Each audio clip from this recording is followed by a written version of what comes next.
मैं Saurabh Gupta chamber of chartered professionals की तरफ से आप सभी लोगों का हार्दिक अभिनंदन करता हूं। आज के हमारे इस कार्यक्रम के अंदर रानू जैन मैडम हमारे साथ हैं, who will deliberate the session on the topic of registration of NGOs। Of late काफी सारे इसके अंदर सेक्शंस चेंज हुए हैं, रजिस्ट्रेशन प्रोसेस चेंज हुआ है। सेक्शन लाइक 115 TD वो तो एक एज ऑन डेट ऐसा लगता है कि काफी ड्रैकोनियन सेक्शन बन गया है, और ऑलरेडी ये जो सब्जेक्ट है it has been a difficult topic for most of the professionals, and the gravity and the consequences of any non compliance could go beyond anything। तो इस क्योंकि ये हॉट टॉपिक है और अभी रिसेंटली वाले टाइम में हमें इसका इतना अच्छे से कंप्लायंस करना है जिससे कि इस तरह के एनजीओ को कोई दिक्कत ना आए। तो हमारे साथ राना मैडम हैं, she is a very experienced learned person on this topic. So I would request Vijay Gupta ji से, जो कि चैम्बर ऑफ चार्टर्ड प्रोफेशनल्स के प्रेसिडेंट हैं, मैम का प्लीज वेलकम करें। Thank you Saurabh ji, and welcome to Ranu Jain madam to this webinar. और मैं सभी पार्टिसिपेंट्स का भी स्वागत करता हूं। आज हमारे साथ में सीए मीनू कपूर जी भी जुड़ी हुई हैं, जो हमारे चैम्बर की ट्रस्टी हैं। रानू जैन मैडम के स्वागत के लिए मैं इनका फीमेल चार्टर्ड अकाउंटेंट और हमारी टीम की रहेंगी तो और अच्छा रहेगा। रानू जैन मैडम का एक्सपीरियंस मोर देन 30 इयर्स का हो चुका है, and she is also x ICT member and x NCLT member. Also NCLT का अपॉइंटमेंट आने के बाद इन्होंने ज्वाइनिंग नहीं की, इसलिए भी हम उसको एक्स तो फिर भी कहेंगे क्योंकि ज्वाइनिंग आ चुकी थी मैडम के पास में। और मैडम ने काफी लैंडमार्क जजमेंट भी ITAT प्लेटफॉर्म पे दी हैं। So I request CA Meenu Kapoor to give brief introduction about the CA Ranu Jhan ma'am. Meenu. Hello friends, CA Meenu Kapoor on behalf of Chamber of Chartered Professionals would like to welcome Mrs. Ranu Jain, and I would like to tell her that ma'am is BCom, FCA, DISA and ex-member of ITAT also. So it gives me immense pleasure to welcome ma'am on our society. So she is a merit holder also in Institute of ICAI exam. She is an alumni of Shri Ram College of Commerce, and ma'am's specialization is in income tax appellate matter. She has given many judgments also on income tax, and she has been a very excellent orator. I have heard personally ma'am on various webinars in previous our society webinars. So I would like to welcome Ranu ma'am to give her deliberation on the topic of registration procedure for trust and society. Welcome ma'am. Thank you Meenu, and thank you Vijay ji, thank you Saurabh, thank you everyone in the Chamber of Chartered Professionals. So I have been here many times earlier also, but this is the first time we are talking virtually, है ना? क्योंकि good evening everyone, and I remember जब मैंने अपना first webinar दिया था in the month of March, Vijay ji was also there, NIRC वाला, तो I said कि कोई बात नहीं, these are testing times, we'll sail through it. Now I think this sailing is getting very difficult, and this pandemic is actually testing our patience. Though ठीक है, we human breed, this Homo sapiens are very like बहुत कठोर बना रखा है भगवान ने हमें, तो हम निकल जाएंगे इससे भी, we'll sail through definitely. But मैं कहीं पढ़ रही थी, I want to share with you कि जैसे होता है ना, मेरे साथ कुछ गलत होता है लाइफ में, then I say oh मेरे साथ ऐसा क्यों हो गया, मेरे ही साथ ऐसा क्यों हो गया। अभी तो हम ये भी नहीं कह सकते मेरे ही साथ क्यों, क्योंकि तो सबके साथ है, not even India, मतलब पूरे दुनिया के साथ है। तो I was reading somewhere कि it is called collective destiny। ये collective destiny है, मतलब हमने collectively, I think we had done something. If you believe in theory of karma, I think we had done collectively, we had done something wrong, जिसकी punishment शायद हमें collectively मिल रही है। तो अब collectively कुछ करना चाहिए so that हम इससे बाहर भी निकल सके और आगे में हम survive कर सके। तो I think पिछले कुछ टाइम में इस पीरियड में हमने बहुत देखा कि डर भय तो जो है वो है ही, अदरवाइज एक कामरेडरी होती है ना, कि कोई परेशानी में है तो दूसरा उसका साथ दे रहा है, या उसको उसको कुछ हेल्प कर रहा है, सपोर्ट दे रहा है। अभी अभी बिल्कुल शुरू होने से पहले मैं अपने एक हमारा ना, मैं जिस सोसाइटी में रहती हूँ हमारा एक ग्रुप है, मतलब सोसाइटी के जैसे ग्रुप्स होते हैं उसमें आते रहते हैं कुछ कुछ मैसेजेस। तो स्टार्टिंग में आई रिमेम्बर जब कोई हमारी सोसाइटी में कोई कोविड-19 पॉजिटिव होता था ना, तो बड़ी इस तरह से खबर आती थी कि देखो वो पॉजिटिव हो गया। देन पीपल वर लाइक कि उनकी बाहर की जो वो स्टिकर लगा के जाते हैं उसकी पिक्चर भेज दी, ये कब तक रहेगा, क्या रहेगा, यू टेक केयर, जो उनके आसपास रहते थे यू प्लीज टेक केयर। लेकिन आज जो मैंने पढ़ा, आज भी किसी का there is a doctor, doctors को तो बहुत हो रहा है, तो जैसे ही वो न्यूज आई कि भाई उनको वो पॉजिटिव है, तो मैसेजेस आ रहे थे and messages were like doctor साहब कोई हेल्प हो तो बताना, हम यहाँ रहते हैं, हम नीचे रहते हैं, हम आपके पड़ोस में रहते हैं, समथिंग यू वांट। तो मैं अपने बेटे से भी यही कह रही थी कि things have changed a lot, है ना। दोनों बातें हैं, देखो शुरू में डर बहुत था, अब शायद डर नहीं है, कम है, लेकिन ये कम डर भी शायद नुकसान कर रहा है। इसी की वजह से केसेस बढ़ रहे हैं कि भाई चलो निकलते हैं, बाहर जाते हैं, यू नो, ये सब चल रहा है। एंड यू नो जब बाहर आएंगे ना इससे, जब सब कुछ बिल्कुल नॉर्मल हो जाएगा, आई एम टू पॉजिटिव। दो बातें बड़ी जबरदस्त होंगी। एक तो ये कि मैंने शायद विजय जी को उस दिन बोला भी था या किसी को, आई डोंट रिमेम्बर, कि जब बिल्कुल नॉर्मल हो जाएगा ना, हम जिस दुनिया में जाएंगे ना वो बड़ी नई दुनिया होगी, यू नो। डेफिनेटली मैम, मेरे से बात हो रही थी, नहीं मतलब जो हमने कभी नहीं देखी होगी। जैसे मैं अभी बिल्कुल थोड़ी देर पहले अपने बेटे से इस बारे में बात कर रही थी, तो ही वाज लाइक हाँ होगी शायद, पर पता नहीं, हम लोग ऐसे ही हैं, फिर से वैसे ही हो जाते हैं। मैंने कहा नहीं, it will take a long time, 1-1.5 साल बहुत बड़ा होता है, बहुत सारी चीजों की आदत पड़ जाएगी। अरे यार इतने लोग इकट्ठे करने की क्या जरूरत है, छोटी सी शादी कर देते हैं 10-20 लोगों को बुला के, और बार बार काय को हग करना है, नमस्ते कर देते हैं, शायद will get used to it. तो ये तो कुछ अच्छा हो जाएगा। बाकी आई डोंट नो, मुझे बहुत ज्यादा ये फील है कि जो ये नुकसान हमें करेगा वो शायद अभी हम रियलाइज नहीं कर पा रहे हैं, वो शायद उसके बाद हमें बहुत रियलाइज होने वाला है कि ये किस किस तरह के नुकसान हमें दे गया। पर ठीक है, विल सेल थ्रू, जो जैसे हम हमेशा कहते हैं विल सेल थ्रू टुगेदर, ठीक है ना।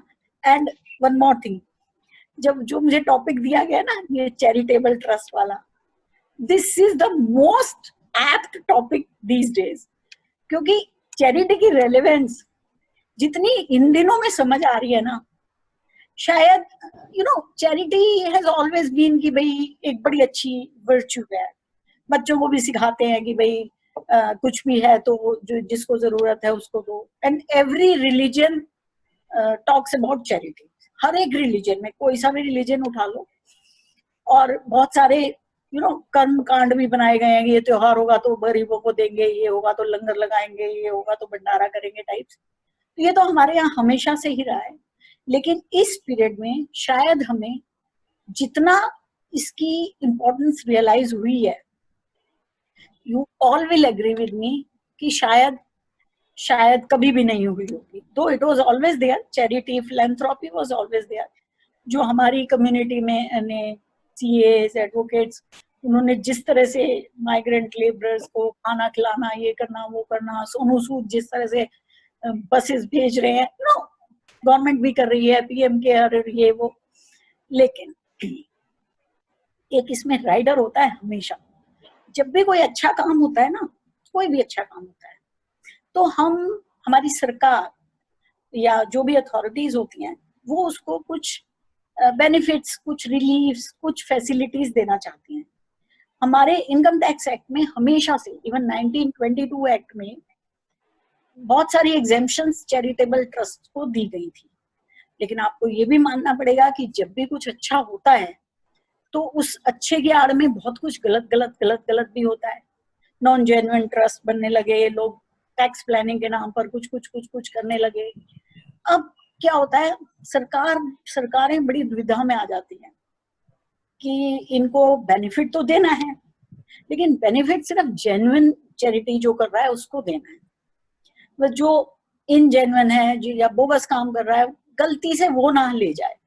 तो उस चक्कर में क्या होता है, कुछ नए प्रोविजंस डाल दिए जाते हैं, नए अमेंडमेंट्स डाल दिए जाते हैं, और बहुत सारी फ्रिल्स के साथ वो प्रोविजंस हमारे सामने होते हैं। चैरिटी को डेफिनेटली बेनिफिट मिलता है, लेकिन I think all of you will agree with me कि इनकम टैक्स एक्ट का the most complicated subject is charitable trust, क्योंकि उसमें इतनी अमेंडमेंट्स आती हैं और इतने दांव पेच हैं कि अगर आपको बेनिफिट लेना है तो क्या क्या करना पड़ेगा, यू नेवर नो। ठीक है, तो लेकिन आज का डेलिब्रेशन स्पेसिफिकली मैंने विजय जी को उस दिन बोला भी था, I will be dealing only with the amendments brought out by the Finance Act 2020, जिसमें बहुत सारे चेंजेस आए हैं रजिस्ट्रेशन प्रोसेस में। और मेरा पूरा एम्फेसाइज रहेगा कि मैं सिर्फ उसको डील करूं, क्योंकि अगर हम एग्जेम्पशन पर पहुंच जाएंगे तो वो बहुत लंबा हो जाएगा। यू नो, चैरिटी पर मैं 4 दिन लगातार बोल सकती हूँ, मुझे 1.5 घंटा दिया इन्होंने।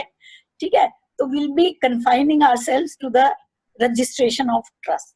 जो चेंजेस आए भी सिर्फ अमेंडमेंट के लिए आई है, मतलब इस बारी बड़ी काबिले तारीफ रही कि पार्टिसिपेंट्स की जो क्वेरी आई है मेल पे, उन्होंने सिर्फ अमेंडमेंट के लिए पूछा कि अमेंडमेंट नोटिफिकेशन कब से एप्लीकेबल होगी ड्यू टू कोविड वगैरह, इस तरह के क्वेश्चंस भी आ रहे हैं। चलिए, तो वो ज्यादा अच्छा रहेगा, क्योंकि देखो चैरिटी में इतने क्वेश्चंस होते हैं 11 के 13 के, वो सब अगर मिक्सअप हो जाएंगे ना, तो ये जो अमेंडमेंट आई है इसका एक्चुअली क्या इफेक्ट आने वाला है हमारी वर्किंग पर, वो थोड़ा सा गुम हो सकता है। इसलिए मैं पहले राइडर लगा रही हूँ कि मैं सिर्फ इसके ऊपर बात करूंगी। अब मैं थोड़ा सा, सौरभ, मैं स्क्रीन शेयर करना चाहूंगी। Can you see my screen now? Yes. चलिए, तो शुरू करते हैं। मैंने इसका सब्जेक्ट का नाम भी रख दिया, amended provisions for registration of charitable and religious trust.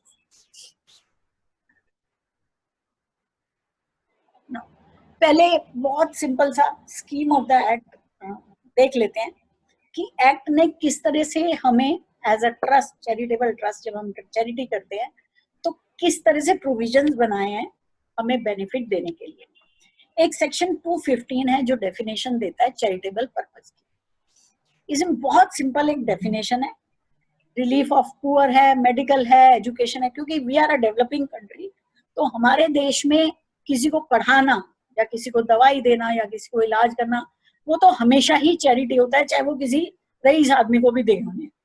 तो उसमें डेफिनेशन है, मैं ज्यादा डीप में नहीं जाऊंगी। रिलीफ ऑफ पुअर हो गया, मेडिकल हो गया, एजुकेशन हो गया, योगा हो गया, योगा बहुत रिसेंटली आया था, दैट इज ऑल्सो चैरिटी। और इसके अलावा वो मॉन्यूमेंट्स वगैरह का जो प्रिजर्वेशन होता है वो। And there is a residual clause which says advancement of any other object of general public utility. जो एक रेजिडुअल से क्लॉज बना दिया गया है कि जरूरी नहीं आप ये सब करते हो, अगर कुछ और भी करते हो जो पब्लिक के लिए चैरिटेबल हो सकता है, that also comes under charitable purpose. ये तो सिर्फ चैरिटेबल पर्पस की डेफिनेशन है। Then there is section 1023C। हमें पता है सेक्शन 10 हमें एग्जेम्पशन देता है इनकम से, कि आप जो जिन इनकम्स का यहाँ पर संदर्भ आता है सेक्शन 10 में, दे आर एग्जेम्प्टेड इनकम्स, जैसे एग्रीकल्चरल इनकम। इसमें एक क्लॉज है 23C, उसके बहुत सारे सब क्लॉजेस हैं। हमारे लिए अगर हम चैरिटी की बात करते हैं तो बेसिकली 6 क्लॉजेस हैं जो रेलेवेंट होते हैं। 23C, 3AB, 3AC, 3AD, 3AE, 6 and 6A। अभी जो हम अमेंडमेंट्स पढ़ेंगे those are mostly applicable to 6 and 6A। क्यों? क्योंकि 3AB और 3AC बात करते हैं उन ट्रस्ट की, उन इंस्टीट्यूशंस की जो एजुकेशन या मेडिकल का काम करते हैं, लेकिन those who are substantially financed by government. ऐसे ही AD और AE बात करते हैं एजुकेशनल एंड मेडिकल इंस्टीट्यूशंस की जिनकी टर्नओवर 1 करोड़ या उससे कम होती है, तो उनको किसी रजिस्ट्रेशन की या अप्रूवल की जरूरत नहीं होती। तो हमारा एम्फेसाइज रहेगा 6 और 6A पर, जो एजुकेशनल और मेडिकल फैसिलिटीज देते हैं। अब यहाँ थोड़ा सा बता दूं, मैं भी थोड़ा सा टॉपिक से बीच बीच में भटक जाऊंगी क्योंकि this topic is too close to my heart, तो मुझे फील आती है कि ये भी बोल दूं ये भी बोल दूं। यहाँ पर जब 1023C में हम एग्जेम्पशन लेते हैं, इफ वी आर हॉस्पिटल और यूनिवर्सिटी, तो हमें वो चैरिटेबल पर्पस की जो डेफिनेशन है 215 उसमें जाने की जरूरत नहीं होती, क्योंकि ये अपने आप में एक सेल्फ कंटेंट कोड है, उसमें बहुत क्लियरली लिखा हुआ है कि आप अगर सोली ये काम करोगे तो आपको बेनिफिट मिल जाएगा। अभी हम उसमें नहीं जाते। Then section 11 which says about incomes from property held for charitable or religious purposes. ये एक मेन सेक्शन है जो ये बताता है कि आपको किस तरह से और किस किस इनकम पर किन कंडीशंस पर आपको एग्जेम्पशन मिलेगी. This is the main section. Then comes section 12, which talks about contributions, voluntary contributions received by income trusts or institutions. ये बहुत लंबा चौड़ा सेक्शन नहीं है, इसके बारे में बात नहीं करते. 12A बोलता है conditions for applicability of section 11 and 12. ये सेक्शन आज के डेलिब्रेशन के लिए बहुत इंपॉर्टेंट है, क्योंकि ये वो कंडीशंस देता है जिसमें आपको सेक्शन 11 और 12 में एग्जेम्पशन मिल सकती है. और इसी में ये लिखा होता है कि अगर आप 12A या 12AA में रजिस्टर्ड हैं, that is one of the pre requisites for availing benefit under section 11. अभी इसमें कुछ चेंजेस आए हैं जो हम आगे पढ़ेंगे. देन सेक्शन 12AA बात करता है रजिस्ट्रेशन प्रोसेस की.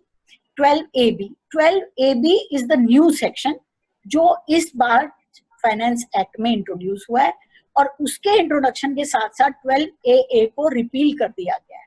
12AA में पहले रजिस्ट्रेशन होता था, वो बिल्कुल बंद हो गया. आगे से 12AB में रजिस्ट्रेशन होगा. देन सेक्शन 13 वो कंडीशंस बताता है जहां आपको सेक्शन 11 का बेनिफिट नहीं मिलेगा.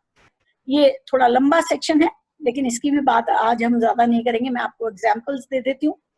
जैसे if you are a private religious trust, तो आपको सेक्शन 11 की एग्जेम्पशन नहीं मिलेगी. या आप किसी एक स्पेसिफिक कास्ट के लिए अगर आप बेनिफिट देते हैं तो आपको सेक्शन 11 की एग्जेम्पशन नहीं मिलेगी. इसके अलावा इसमें कुछ रिलेटेड पार्टीज की डेफिनेशन है. अगर उनको हम मैं अगर बिल्कुल सिंपल लैंग्वेज में कहूँ कि आर्म्स लेंथ से ज्यादा कुछ बेनिफिट दे देते हैं, तब आपको सेक्शन 11 की एग्जेम्पशन नहीं मिलेगी. इस तरह के कुछ प्रोविजंस सेक्शन 13 में है. देन कम सेक्शन 115TD, जिसके बारे में अभी सौरभ ने भी बोला था. This is the most draconian provision. ये बात करता है टैक्स ऑन एक्रीटेड इनकम की. जब ये वाले जो ट्रस्ट जिन्होंने कभी भी 1023C की या सेक्शन 11 की कोई बेनिफिट ले रखा है, जब ये खत्म होते हैं, अब खत्म होने की वो डेफिनेशन वगैरह इस सेक्शन में है, जब हम इसको पढ़ेंगे. ये मैं this I intend to cover today, क्योंकि ये बड़ा ही ड्रैकोनियन प्रोविजन है. ड्रैकोनियन नहीं कहूंगी, बट हाँ, it has very devastating effects.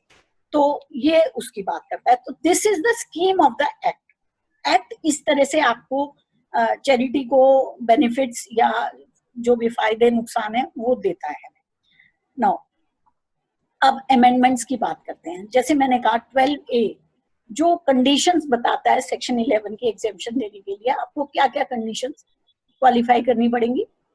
पूरा सेक्शन पर मैं नहीं जा रही हूँ, मैं सिर्फ पहले आपको मोटा मोटा बता दे रही हूँ. एक चीज मैं आई वांट टू क्लैरिफाई कि मैं इस अपने डिलीब्रेशन में, मेरी टीम ने ये मेरे को पीपीटी बना के दिया है. I am not going to use the language of the act. हमने कहीं भी कोशिश करी है, सेक्शंस को कोट नहीं किया है, उसको सिंप्लीफाई करके जो हमें उससे समझ में आ रहा है, that I will try to explain to.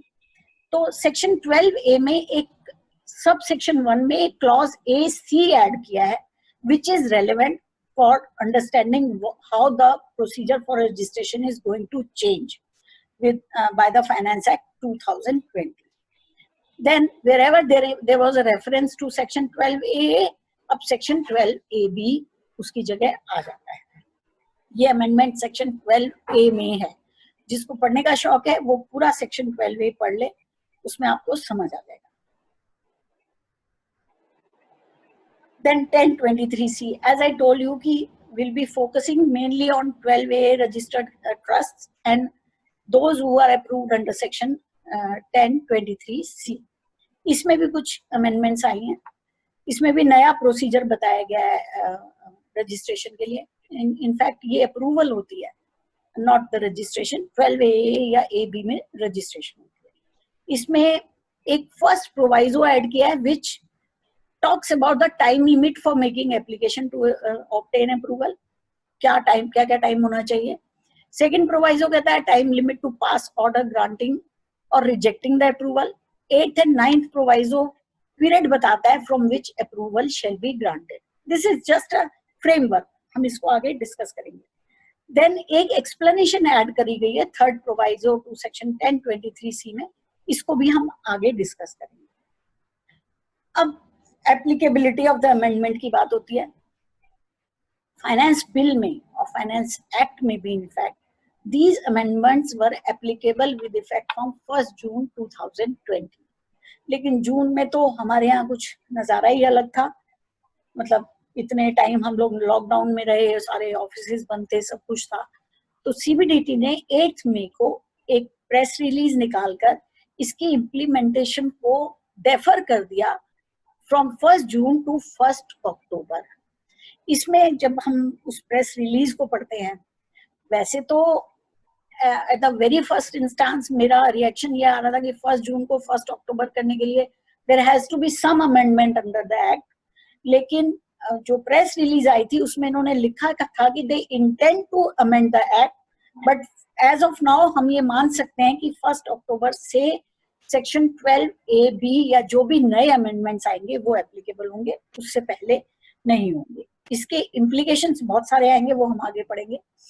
अब इंटेंशन ऑफ द लेजिस्लेचर, ये थोड़ा इंपॉर्टेंट होता है कि क्यों सरकार ने ये सोचा या क्यों इनकम टैक्स डिपार्टमेंट ने ये सोचा, क्यों पार्लियामेंट ने इनफैक्ट ये सोचा कि एक जो इतना पुराना प्रोसीजर 12A और 12AA की रजिस्ट्रेशन का हमारे यहाँ चला आ रहा था, काफी पुराना प्रोसीजर, छोटे छोटे अमेंडमेंट आते रहते हैं, अदरवाइज इट वाज ओके, तो उसको पूरी ओवरहॉलिंग क्यों करी जाए। तो हम जब इसका मेमोरेंडम पढ़ते हैं तो उसमें से ये दो बातें निकल के आती हैं। A check to ensure that the conditions of approval or registration or notification are adhered to for want of continuance of exemption. Secondly, concept of provisional registration introduced to tackle the practical issue of difficulty in obtaining registration, approval, notification before actually starting the act. ये इन्होंने memorandum में लिखा है। लेकिन आगे बढ़ने से पहले मैं थोड़ा सा अपना व्यू बताना चाहूंगी। जब हम ये सारी अमेंडमेंट्स को पढ़ते हैं तो मुझे कुछ 4-5 पॉइंट्स नजर आए जो शायद सरकार के दिमाग में थे जब ये अमेंडमेंट्स लाई गई। एक तो जैसे बहुत पुराने ट्रस्ट हैं, 25, 30, 40, 50 साल पुराने, जो 12A में रजिस्टर्ड है और सेक्शन 11 की एग्जेम्पशन लेते हैं।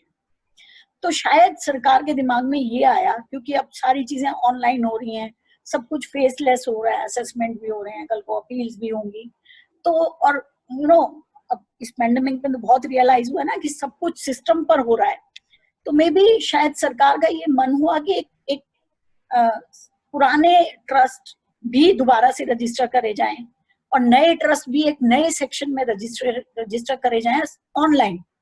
तो शायद एक सरकार के पास भी एक डेटा बैंक होगा जिसमें पता होगा आपको कि इतने ट्रस्ट रजिस्टर्ड हैं, कौन सा रजिस्टर्ड है, कौन सा रजिस्टर्ड नहीं है, जो डेटा आज की डेट में सरकार के पास नहीं हो सकता, क्योंकि बहुत सारे पुराने ट्रस्ट ऐसे हैं, माइंड यू, बहुत सारे पुराने ट्रस्ट ऐसे हैं जिनके पास रजिस्ट्रेशन सर्टिफिकेट की कॉपी तक नहीं है। वो सिर्फ एक रजिस्ट्रेशन का जो नंबर होता है वो हर साल कोट कर करके लिए जा रहे हैं benefit. They may be genuine trust, में ये नहीं कह रही कि वो सारे फर्जी होंगे, but to streamline the things, to overhaul the existing system, this may be one of the reasons.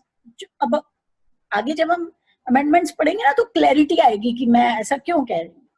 एक तो मुझे ये लगा, दूसरी चीज मेरे को ये फील आ रही है कि अभी तक क्या होता था 12, स्पेशली 12A और 1023C में, 12AA चल रहा था अभी, तो जब रजिस्ट्रेशन मिलती है ना तब कुछ कंडीशंस हैं जो कमिश्नर या प्रिंसिपल कमिश्नर चेक कर लेता है, आपको रजिस्ट्रेशन दे देता है। उसके बाद that goes on in perpetuity, वो हमेशा के लिए रजिस्ट्रेशन होता है अनटिल किसी दिन आपका रजिस्ट्रेशन कैंसिल किया जाए। कैंसिलेशन के अपने अलग तरीके हैं कि क्यों किया जाए, कैसे किया जाए, उसकी अलग कंडीशंस हैं। एओ को फील आती है कि ये कुछ गलत काम कर रहे हैं, फिर वो कोई प्रपोजल सा बना के सीआईटी या प्रिंसिपल सीआईटी को भेजता है, फिर वो हमें बुलाता है, शो कॉज देता है, फिर वो उसको कैंसिल करता है, and cancellation is also subject to appeal and all. तो अभी तक ये सब चल रहा था।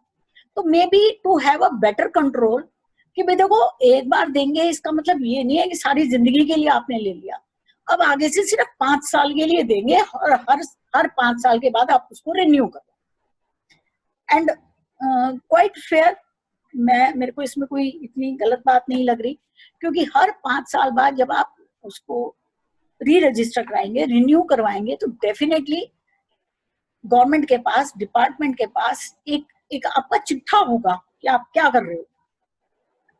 अब इसका दूसरा आर्गुमेंट ये भी आ सकता है कि ये तो बड़ी रोविंग इंक्वायरी हो जाएगी, जब आपने रजिस्ट्रेशन दे दिया तो मैं कुछ भी करूं, या आप हर साल असेसमेंट में तो चेक कर ही रहे हो। But that may be the reason, ऐसा मुझे फील आता है। एक और रीजन मैं बताती हूँ। अभी तक क्या होता था, ट्रस्ट बन जाते थे, ट्रस्ट डीड बन गई या सोसाइटी रजिस्टर हो गई, इंस्टीट्यूशन जैसे भी बन गया, काम करता है या नहीं करता, वो अपने ऑब्जेक्ट्स दिखाकर प्रिंसिपल सीआईडी से या सीआईटी से रजिस्ट्रेशन ले लेता है, या 1023C में अप्रूवल ले लेता है। अब उसमें क्या होता था, डिपार्टमेंट को थोड़ा सा प्रॉब्लम था। डिपार्टमेंट ने बहुत सारे ऐसे केसेस करे जिसमें रजिस्ट्रेशन डिनाई कर दिया, ये कहकर कि भाई आपने एक्टिविटीज तो शुरू ही नहीं करी, क्योंकि डिपार्टमेंट के पास, सीआईडी के पास या प्रिंसिपल सीआईडी के पास 2 हथियार होते थे। रजिस्ट्रेशन देने के लिए उसको 2 कंडीशंस चेक करनी होती थी। एक तो मेरे ऑब्जेक्ट्स चैरिटेबल इन नेचर हो, डेफिनेटली चैरिटेबल ट्रस्ट है तो, और दूसरा मेरी एक्टिविटीज जेन्युइन हो। पर लोग क्या करते थे, एक्टिविटीज स्टार्ट नहीं करी, उससे पहले आप रजिस्ट्रेशन मांग रहे हो, तो डिपार्टमेंट कई दफा मना कर देता था। तो बहुत सारे हाई कोर्ट्स के जजमेंट्स आए। इनफैक्ट सुप्रीम कोर्ट का भी एक लेटेस्ट जजमेंट है, आनंदा समथिंग करके, मुझे Ananda social society something of that sort, जिसमें उन्होंने कहा कि भाई एक्टिविटी शुरू होना जरूरी नहीं है।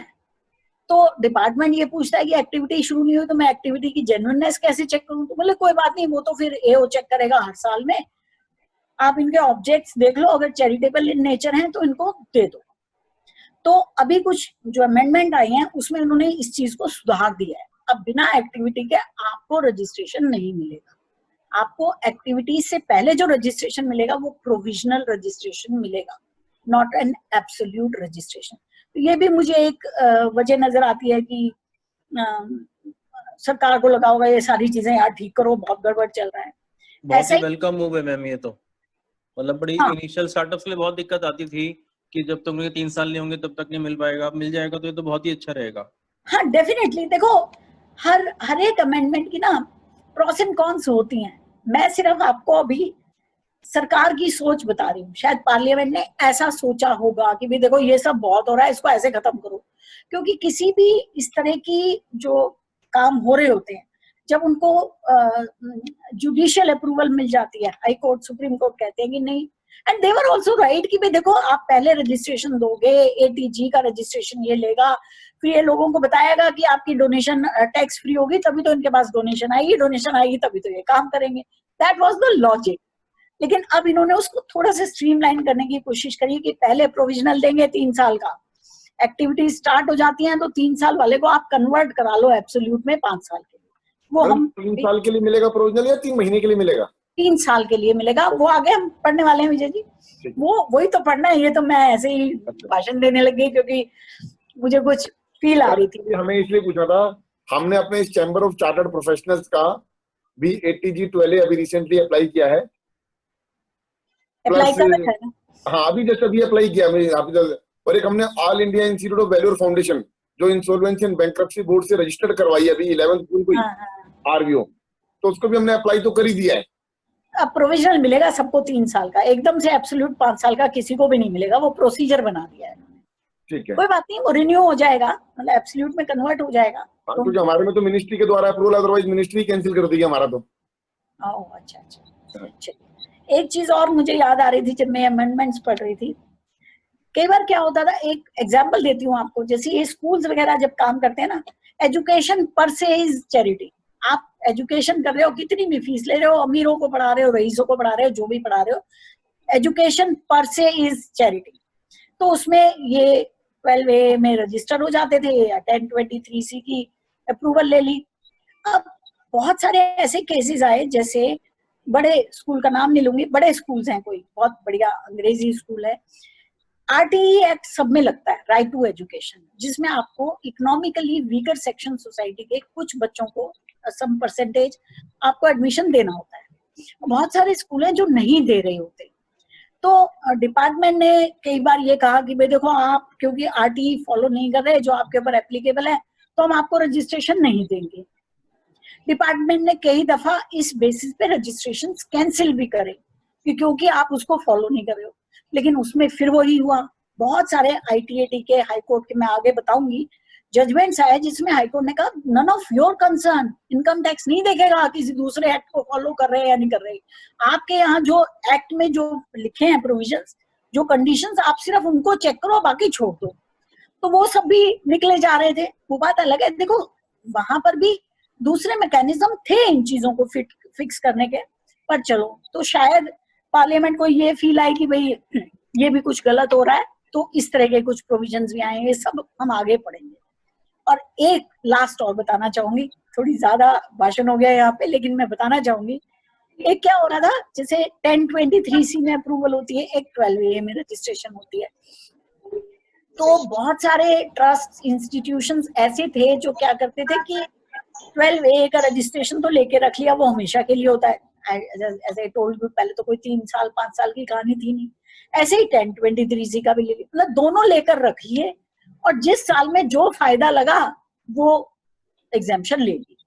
And there are high court judgements जिसमें हाई कोर्ट ने कहा कि भाई इसमें कोई बुराई नहीं है, इसमें कोई बार नहीं है, ये दोनों रख सकते हैं। अगर मान लो जैसे मेरे पास 12A भी है और मेरे पास 1023C भी है, मैंने इस साल में सेक्शन 11 की एग्जेम्पशन मांग ली, किसी वजह से एओ ने वो डिनाई कर दी कि आप ये नहीं कर रहे या ये कंडीशन फॉलो नहीं कर रहे।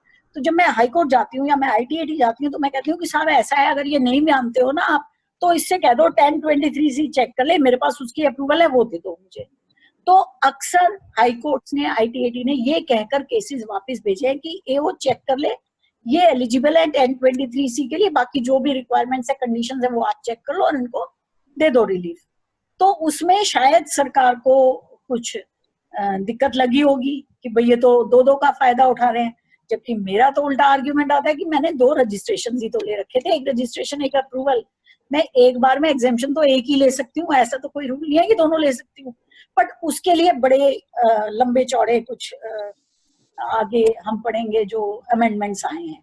अब आज के बाद, मतलब 1 अक्टूबर के बाद, कोई भी ट्रस्ट 1023C और का अप्रूवल और 12AB का रजिस्ट्रेशन साइमल्टेनियसली नहीं रख सकता, एक बार में एक ही रख सकता है। उसके क्या रिपरकशंस है वो फिर अभी आगे पढ़ते हैं हम। तो ये मुझे रीजंस नजर आ रहे थे जो मुझे लगा कि जिस वजह से ये इतनी सारी अमेंडमेंट्स आई हैं, क्योंकि it's a big amendment, big amendment कि पूरा सेक्शन 12A को हटा दिया गया और नया सेक्शन 12AB लाया गया। और उससे भी बड़ी बात, ऐसे तो होता रहता है अक्सर, जैसे 271(1)(c खत्म कर दिया, 270A आ गया, लेकिन इसमें सबसे बड़ी चीज ये देखने वाली है कि जो पुराने ट्रस्ट भी है ना, जो 12AA या 12A में भी रजिस्टर्ड है, उनको भी दोबारा से 12AB में रजिस्ट्रेशन लेना है आज की डेट में, मतलब 1 अक्टूबर से। तो वो that shows the intention to overhaul the whole system by the government. चलिए अब शुरू होती हैं क्या अमेंडमेंट्स आई हैं। पहला सेक्शन 12AB(2) कहता है पेंडिंग एप्लीकेशंस। जैसे अभी विजय जी ने कहा, अगर आपने अप्लाई कर रखा है, देखो 1 अक्टूबर से पहले क्योंकि ये नया सेक्शन 12AB 1 अक्टूबर को आएगा स्टैट्यूट में, तो उससे पहले तो आप 12AA के लिए ही अप्लाई कर सकते हो, 12AA के लिए। तो अब एप्लीकेशन देते हो, रजिस्ट्रेशन मिलता है, उसमें टाइम लगता है ना, तो बहुत सारी एप्लीकेशंस 1 अक्टूबर को पेंडिंग होंगी CIT या प्रिंसिपल CIT के पास। तो ये बड़ा फेयरली इन्होंने ये कह दिया कि आपको दोबारा रजिस्ट्रेशन करवाने की जरूरत नहीं है, क्योंकि सबको कराना है, पुराने रजिस्टर्ड ट्रस्ट हो या अनरजिस्टर्ड ट्रस्ट हो, जिसको भी जरूरत है करवाने की, उसको सबको 12AB में आना पड़ेगा। तो इन्होंने कहा कि जो पेंडिंग है उनको हम ये मान लेंगे कि ये सारी जो एप्लीकेशंस हैं वो 12AB का रजिस्ट्रेशन ही मांग रही है। That would be converted into 12AB। इसका मतलब आपको 1 अक्टूबर के बाद जो रजिस्ट्रेशन मिलेगा, even if you have applied for 12A, आपको 12AB का रजिस्ट्रेशन मिलेगा। और विजय जी वो प्रोविजनल मिलेगा, वो भी हम आगे पढ़ेंगे। तो इसमें ये स्लाइड में कुछ खास नहीं है। No separate application to be made, provisional registration for 3 years shall be granted. जो भी फर्स्ट टाइम रजिस्ट्रेशन मांगेगा, जो भी चाहे 1023C की अप्रूवल मांगे या 12AB का रजिस्ट्रेशन मांगे, उसको प्रोविजनल ही मिलेगा 3 साल का। आप उसको जल्दी कन्वर्ट करवा सकते हो एब्सोल्यूट में, अगर आप अपनी एक्टिविटी शुरू कर देते हो, वो आगे आएगा। अब एक्ट ने 6 सिचुएशंस नोट करी कि भाई 6 तरह की सिचुएशंस अराइज होंगी जिसमें किसी भी ट्रस्ट को रजिस्ट्रेशन चाहिए होगा। वो हम पढ़ते हैं एक एक करके, उसमें ज्यादा मारामारी नहीं है। सेक्शन वही पढ़ने पड़ेंगे आपको, 12A पढ़ना पड़ेगा और 12AB पढ़ना पड़ेगा। मैंने ज्यादा सेक्शंस कोट नहीं किए। अब एग्जिस्टिंग ट्रस्ट और इंस्टीट्यूशंस, जो मैं इतनी देर से कह रही हूँ कि जितने भी ट्रस्ट आज की डेट में, देखिए जब 12AA आया था तो जो पुराने ट्रस्ट 12A में रजिस्टर्ड थे वो अभी भी 12A में ही चल रहे हैं। लेकिन इस बार इन्होंने कहा आप किसी में भी हो, अब आपको एक बार तो कन्वर्ट कराना पड़ेगा 12AB में अपने आप। तो जो ऑलरेडी एग्जिस्टिंग ट्रस्ट और इंस्टीट्यूशंस हैं जो 12A या 12AA में रजिस्टर्ड है, उनको भी कहा गया है कि 1 अक्टूबर, अब मैं जून की जगह अक्टूबर बोल रही हूँ क्योंकि वो पैंडेमिक की वजह से वो डिले हो गया। 1 अक्टूबर के बाद 3 महीने के अंदर, दैट इज 31 दिसंबर 2020 तक आपको अप्लाई करना पड़ेगा, ऑनलाइन एप्लीकेशन देनी पड़ेगी to get a new registration under section 12AB। सारे ही ट्रस्ट को देना पड़ेगा। अब इसमें इन सारे 6 सिचुएशंस में कुछ चीजें इन सेक्शंस ने समझाई हैं जो मैं पढ़ देती हूँ। Time limit for making application for new registration with in 3 months from 1 अक्टूबर। यानी आप अगर एग्जिस्टिंग ट्रस्ट हो तो आप 31 दिसंबर तक ये एप्लीकेशन डाल दो। मुझे नहीं पता आगे दोबारा से एक्सटेंड हो जाए तो एज ऑन डेट ये अक्टूबर है। मैम ये अभी नहीं डाल पाएंगे, ये 1 अक्टूबर से ही डलेगी। नहीं, that I know, that I am saying कि ये तो आएगा ही ऑनलाइन 1 अक्टूबर। मेरा ये कहना है कि और भी एक्सटेंड हो जाए तो आई डोंट नो। ठीक है वो तो समझ गए। क्योंकि बहुत सारी चीजें हो रही है, सरकार को भी नहीं पता ये कब खत्म होगा सारा झमेला। तो इट मे एक्सटेंड आल्सो। हाँ, लेकिन as on date this is 1 October. तो 1 अक्टूबर से 3 महीने के अंदर यानी 31 दिसंबर तक हर एक एग्जिस्टिंग ट्रस्ट को ये एप्लीकेशन डालनी है। Time period of approval registration, उसको 5 साल का प्रॉपर एब्सोल्यूट रजिस्ट्रेशन मिल जाएगा। इनके केस में प्रोविजनल नहीं मिलेगा। लॉजिक इज क्वाइट सिंपल कि आपको ऑलरेडी मिला हुआ है, आपकी सारी चीजें चेक कर रखी हैं। डेफिनेटली तो कन्वर्ट करना है सिर्फ, मतलब जो रजिस्ट्रेशन सर्टिफिकेट आएगा उस पर 12AB लिखा होगा, AA नहीं लिखा होगा, बेसिकली वो है। और जो भी सर्टिफिकेट खो गए थे उनके पास एक सर्टिफिकेट की कॉपी आ जाएगी। नहीं, सर्टिफिकेट वो बहुत इंपॉर्टेंट है। That is also one of the reasons, क्योंकि हैं ऐसे बहुत सारे ट्रस्ट जो बेचारों के पास फट गए, गुम गए, खो गए, कोई ट्रस्टी की डेथ हो गई, कुछ हो गया, ऐसे प्रैक्टिकली बहुत हैं। तो अब एक बार सब रिवैम्प हो जाएंगे, देन 5 साल का मिल जाएगा। तो मैम तो इसमें रिसेंट जिन लोगों को मिला हुआ है, जिनकी स्टार्टअप ये एक्टिविटी स्टार्ट नहीं हुई है, so they will get this 5 years और 3 years। नहीं, अगर पहली बार लिया है तो प्रोविजनल मिलेगा, एक बार जरूर मिलेगा। अभी मिला है, जैसे मैम जैसे मान लीजिए पिछले जैन टू मार्च में उनको ग्रांट हुआ था, दे वर ए फ्रेश वो तो पहले ही मिला होगा ना, उनको कन्वर्ट कराना है, 5 साल का मिलेगा। 5 साल का उनको मिल जाएगा। हाँ, क्योंकि वो आप लॉजिक समझो ना, लॉजिक समझोगे तो चीजें याद रहेंगी। बहुत सिंपल सी बात है भाई, आपको पहले रजिस्ट्रेशन मिला हुआ है, इसका मतलब आपकी सारी चीजें जो चेक करनी थी आपकी पहले चेक कर ली हैं, आपके ऑब्जेक्ट्स, आपकी जेन्युइननेस, एवरीथिंग इज चेक्ड। बाकी हर साल तो एओ चेक करेगा ही असेसमेंट करते वक्त। तो दोबारा से आपको परेशान किया जाए, किसी को अगर अक्टूबर से 2 दिन पहले ही मिले तो फिर उससे कहा नहीं जी आप दोबारा से दिखाओ, तो that does not make sense. तो इसलिए ये प्रोविजन ये बनाया, 5 साल का एब्सोल्यूट मिलेगा, प्रोविजनल नहीं मिलेगा। प्रोविजनल उसको मिलेगा जो पहली बार अप्लाई करेगा। ठीक है। थोड़ा 5 ईयर से भी एडवांटेज हो जाएगा कि अब एओ को बार बार हर साल चेक नहीं करना पड़ेगा, ऐसा भी कह नहीं सकते हैं एओ हम? तो करेगा ही करेगा। यहाँ थोड़ा सा झोल आ गया। देखो रजिस्ट्रेशन 5 साल के लिए मिलेगा, असेसमेंट हर साल होगा, एओ जो कुछ देख सकता है वो अभी भी उतना ही देख सकता है। सेक्शन 11, सेक्शन 13 वो सारे एओ की जुरिस्डिक्शन में आते हैं। सिर्फ रजिस्ट्रेशन 5 साल के लिए मिलेगा, लेकिन असेसमेंट प्रॉपर्ली जैसे पहले होती थी वैसी ही होगी, और AO can check whatever he has the jurisdiction to check. ठीक है, वो सब रहेगा। अब इसमें एक चीज बहुत इंपॉर्टेंट है, no conditions to be check.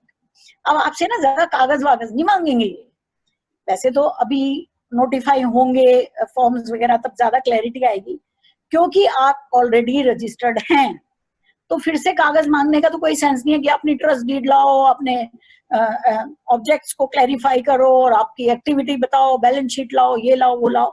वो मुझे नहीं नजर आ रही जो एक्ट में लिखा है, क्योंकि आपका सिर्फ कन्वर्जन है 12AA से 12AB। एग्जेम्पशन अवेलेबल, एग्जेम्पशन जहां आपको पहले से मिल रही थी 12AA वो कंटिन्यू रहेगी, आपका गैप नहीं आएगा बीच में। ठीक है। ऑर्डर ऑफ अप्रूवल, अब आप 3 महीने के अंदर दिसंबर तक आपको एप्लीकेशन डालनी है, और जो भी अप्रूवल या रिजेक्शन, इस केस में बहुत कम चांसेस है रिजेक्शन के, मुझे फील नहीं आ रही, आई डोंट नो ये रिजेक्शन कहां से लिख गया, within 3 months from the end of the month in which application was received.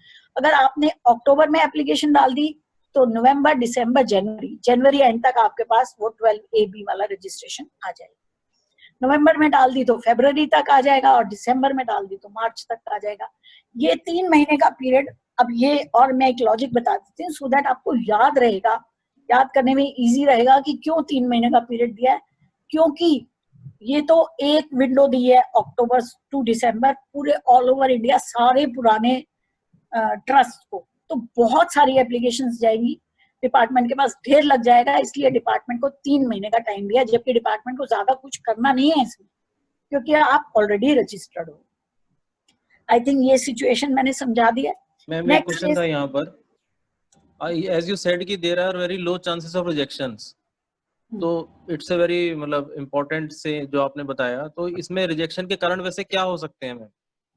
नहीं होंगे मेरे हिसाब से, लो क्या बिल्कुल नहीं होंगे, क्योंकि आप ऑलरेडी रजिस्टर्ड हो। आपको सिर्फ 12AA को कन्वर्ट कराना है 12AB में। आगे वो केसेस आएंगे जिसमें हमें समझ आएगा कि रिजेक्शन क्यों हो सकती है, देयर आर कंडीशंस। इसमें इस वाले सबसेक्शन में कोई कंडीशन लिखी ही नहीं है कि उन्हें क्या चेक करना है। Basically it is just a conversion of 12AA into 12AB, क्योंकि आप ऑलरेडी रजिस्टर्ड हैं, तो जिस टाइम आपको रजिस्ट्रेशन मिली होगी वो सारी कंडीशंस उस टाइम चेक हुई होंगी। एंड द पॉइंट इज कि डिपार्टमेंट के पास बहुत सारे हथियार है ना, कैंसिलेशन का हथियार है, बाद में जब लगे कि आप कुछ गलत कर रहे हो तो दे कैन कैंसिल ऑल्सो। फिर एओ के पास पूरी पावर है असेसमेंट के दौरान वो कहे कि नहीं आप ये गलत कर रहे हो, ये गलत कर रहे हो, वो एग्जेम्पशन ना दे। तो इस टाइम मेरे हिसाब से कोई रिजेक्शन नहीं होगी, just it is just a conversion. मतलब if it is just a conversion तो उन्होंने ऑटो मोड में क्यों नहीं रखा इसे? मतलब व्हाई दे हैव मुझे नहीं पता, हो सकता है 3 months मे भी हो सकता है जब ये डालेंगे सिस्टम में तो कुछ हो ऑटोमेटिक भी, आई एम नॉट अवेयर। वो तो अक्टूबर के बाद एक्चुअली क्या हुआ ना, जून का पीरियड रखा हुआ था इन्होंने, एंड वो सब हौच पौच हो गया ये पेंडेमिक की वजह से, तो यू नेवर नो अब अक्टूबर में क्या करते हैं ये, लेट्स सी। पर मेरे हिसाब से इसमें ऐसी कोई मारामारी नहीं होगी, आराम से कन्वर्ट आपका हो जाएगा। नाउ ट्रस्ट और institutions applying for fresh registration, वो जिन्होंने पहले कभी भी अप्लाई नहीं किया और जो पहली बार अप्लाई करेंगे, इसमें थोड़ी सी क्लैरिटी दे दूं मैं आपको। 1 अक्टूबर से पहले तो आप 12AB अप्लाई ही नहीं कर सकते। अगर 1 अक्टूबर से पहले आप करना भी चाहते हो तो आपको 12AA में रजिस्टर करना पड़ेगा, और अगर 12AA की एप्लीकेशन डालते हैं वो पेंडिंग है तो वो ऑटोमेटिकली 12AB की एप्लीकेशन में कन्वर्ट हो जाएगी, और अक्टूबर के बाद आपको 1 महीने के अंदर वो सर्टिफिकेट मिल जाएगा। ये we are talking about any trust which wants registration under section 12AB। जो आप ये समझिए कि 1 अक्टूबर के बाद अगर कोई ट्रस्ट पहली बार रजिस्ट्रेशन लेना चाहता है तो उसमें ये प्रोविजंस लगेंगे। Time limit for making application for new registration at least 1 month prior to the commencement of previous year relevant to assessment year from which approval is sought।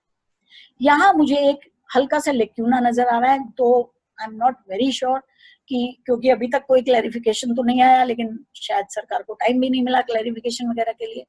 इन्होंने लिखा है कि अगर आपको फ्रेश रजिस्ट्रेशन चाहिए अपने ट्रस्ट का, तो at least 1 month prior to the commencement of previous year relevant to the assessment year for which approval is short.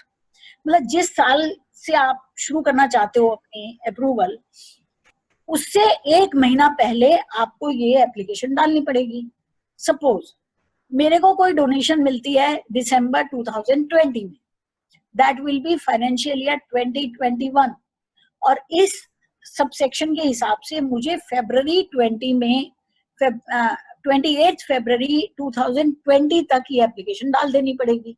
और वो मैं डाल नहीं सकती क्योंकि मेरे को तो डोनेशन मिलनी दिसंबर में शुरू हुई है, तो मैं तो अगले साल के 1 महीने पहले ही डाल सकती हूँ ना। तो वो 3-4 महीने का गैप आ जाएगा, उस पर मुझे कोई एग्जेम्पशन नहीं मिलेगी। मेरे हिसाब से ये कुछ ड्राफ्टिंग की एरर होगी, होपफुली ये ठीक हो जाएगी, कोई क्लैरिफिकेशन आएगी या अमेंडमेंट आएगी या कुछ भी होगा। देन टाइम पीरियड, इसमें प्रोविजनल मिलेगा आपको, सिर्फ 3 साल का मिलेगा। प्लीज प्लीज ये ध्यान रखिए कि जब भी आप पहली बार रजिस्ट्रेशन मांगेंगे तो आपको प्रोविजनल तो मिलेगा ही मिलेगा, जो 3 साल के लिए एप्लीकेबल होगा। नो कंडीशन, इसमें भी आपकी कोई कंडीशन चेक नहीं करेंगे क्योंकि प्रोविजनल है। अभी आगे जो प्रोविजंस आएंगे उसमें आपको क्लैरिटी आ जाएगी कि और बहुत सारे एम्युनिशन है गवर्नमेंट के पास, तो इन्होंने यहाँ रखा कि यहाँ कुछ चेक नहीं करेंगे, आप मांगो, हमने दे दिया आपको 3 साल के लिए प्रोविजनल। लेकिन जब आप उसको कन्वर्ट कराएंगे ना एब्सोल्यूट में, वहां पर सारी चीजें चेक होगी, बहुत सारी चीजें फिल्टर होगी। एग्जेम्पशन अवेलेबल कहाँ से होगी? Assessment year immediately following the financial year in which the application is made. ये हम ऊपर भी डिस्कस कर चुके हैं। ऑर्डर ऑफ अप्रूवल और rejection with in 1 month from and of the month in which application was received. अगर आप फरवरी में देते हैं एप्लीकेशन तो आपको मार्च में ये मिल जाएगा। जो रिजेक्ट भी हो सकता है, अप्रूव भी हो सकता है, लेकिन रिजेक्ट नहीं होगा आपको बुलाए बिना, आपसे 4 बातें पूछे बिना, प्रिंसिपल ऑफ नेचुरल जस्टिस को अडर किए बिना, ऐसा नहीं होगा। ठीक है, this is the second situation. Then the third situation, trust और institution registered provisionally applying for regular registration. I don't know, act ने ऐसा कोई नाम नहीं दे रखा, रेगुलर या एब्सोल्यूट या नॉर्मल, हम उसको रेगुलर या एब्सोल्यूट सा बोल रहे हैं, जो 5 साल का मिलता है।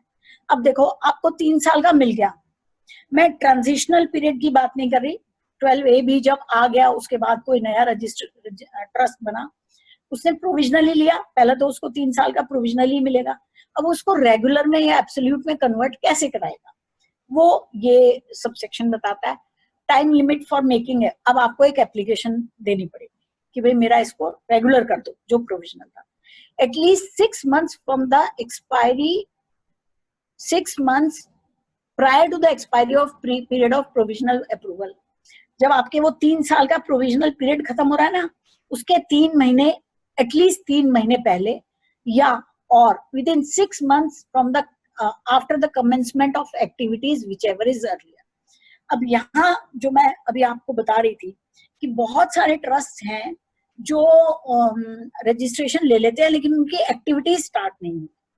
तो अब इन्होंने ये माइंड मेकअप किया कि बिना एक्टिविटी के कैसे भी हम आपको दे देंगे प्रोविजनल रजिस्ट्रेशन, लेकिन जब आपकी एक्टिविटी स्टार्ट होंगी उसके बाद ही आपका प्रोविजनल जो है वो रेगुलर में या एब्सोल्यूट में कन्वर्ट किया जाएगा। तो जिस दिन आपकी एक्टिविटी स्टार्ट हो उसके विद इन 6 months, जैसे आज एक्टिविटी स्टार्ट हो गई, उसके विद इन 6 months, या फिर अब ये 3 साल खत्म होने वाले हैं, आपकी एक्टिविटी स्टार्ट ही नहीं हुई है, तो उसके जो एक्सपायरी है उसके 6 महीने पहले, विच एवर इज अर्लियर। जो अभी सौरभ का सवाल आ रहा था उसका जवाब यहाँ से आता है, जैसे विजय जी का भी आ रहा था कि अगर आपका ट्रस्ट काम कर रहा है, आपने अप्लाई किया लेकिन आपका ट्रस्ट ऑलरेडी काम कर रहा है, एक्टिविटीज कर रहा है, आपको मिलेगा प्रोविजनल। लेकिन जैसे ही वो काम शुरू होता है, जैसे आज आपको प्रोविजनल मिला, आपने कल ही काम करना शुरू कर दिया, व्हाई नॉट, तो उसके 6 महीने के अंदर आप अप्लाई कर दो कि भाई मेरा तो इसको एब्सोल्यूट में कन्वर्ट किया जाए, वो आपका 5 साल में कन्वर्ट कर दिया जाएगा। देखो, प्रोविजन बड़ा रैशनल है कि भाई अगर एक्टिविटी नहीं करते तो प्रोविजनल ले लो, डोनेशन पोनेशन मिलती है, जो कुछ भी है वो सब अपना कर लो, लेकिन जैसे ही एक्टिविटी स्टार्ट हो 6 महीने के अंदर आप इसको कन्वर्ट करा लो 5 साल के लिए, एब्सोल्यूट दे देंगे 5 साल। अब हर 5 साल में रिन्यू कराना तो अब हर एक ट्रस्ट की जिम्मेवारी हो जाएगी ना, उसके बिना तो आप चल ही नहीं सकते। अब वो कहानी तो खत्म की हमेशा के लिए मिलेगा 5 साल। मतलब हम मैडम, 3 साल तक वेट नहीं करेंगे। विजय जी आप पूछे पहले।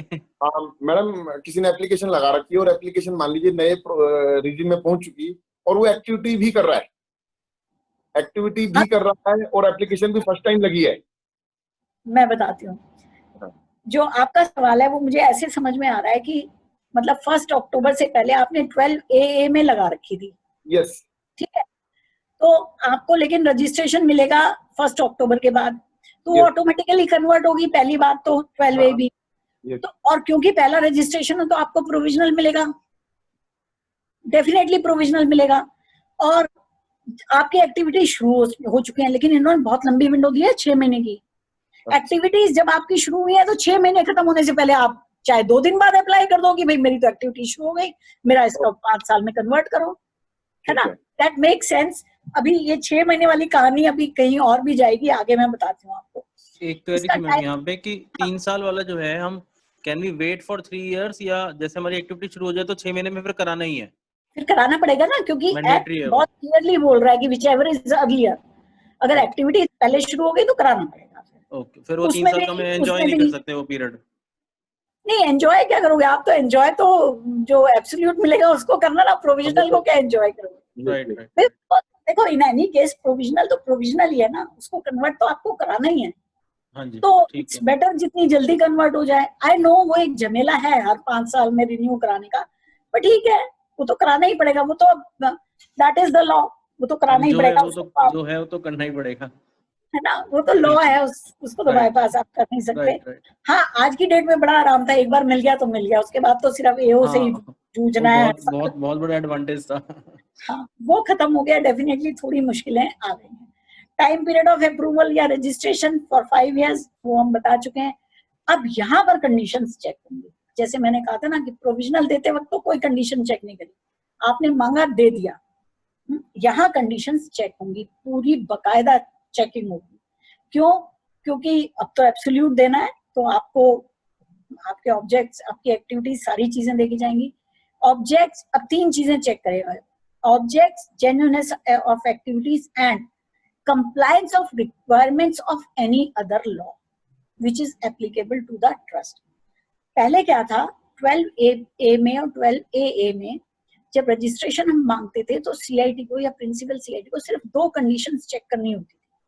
एक तो मेरे ऑब्जेक्ट्स चैरिटेबल इन नेचर हो और मेरी एक्टिविटीज जेन्युइन हो।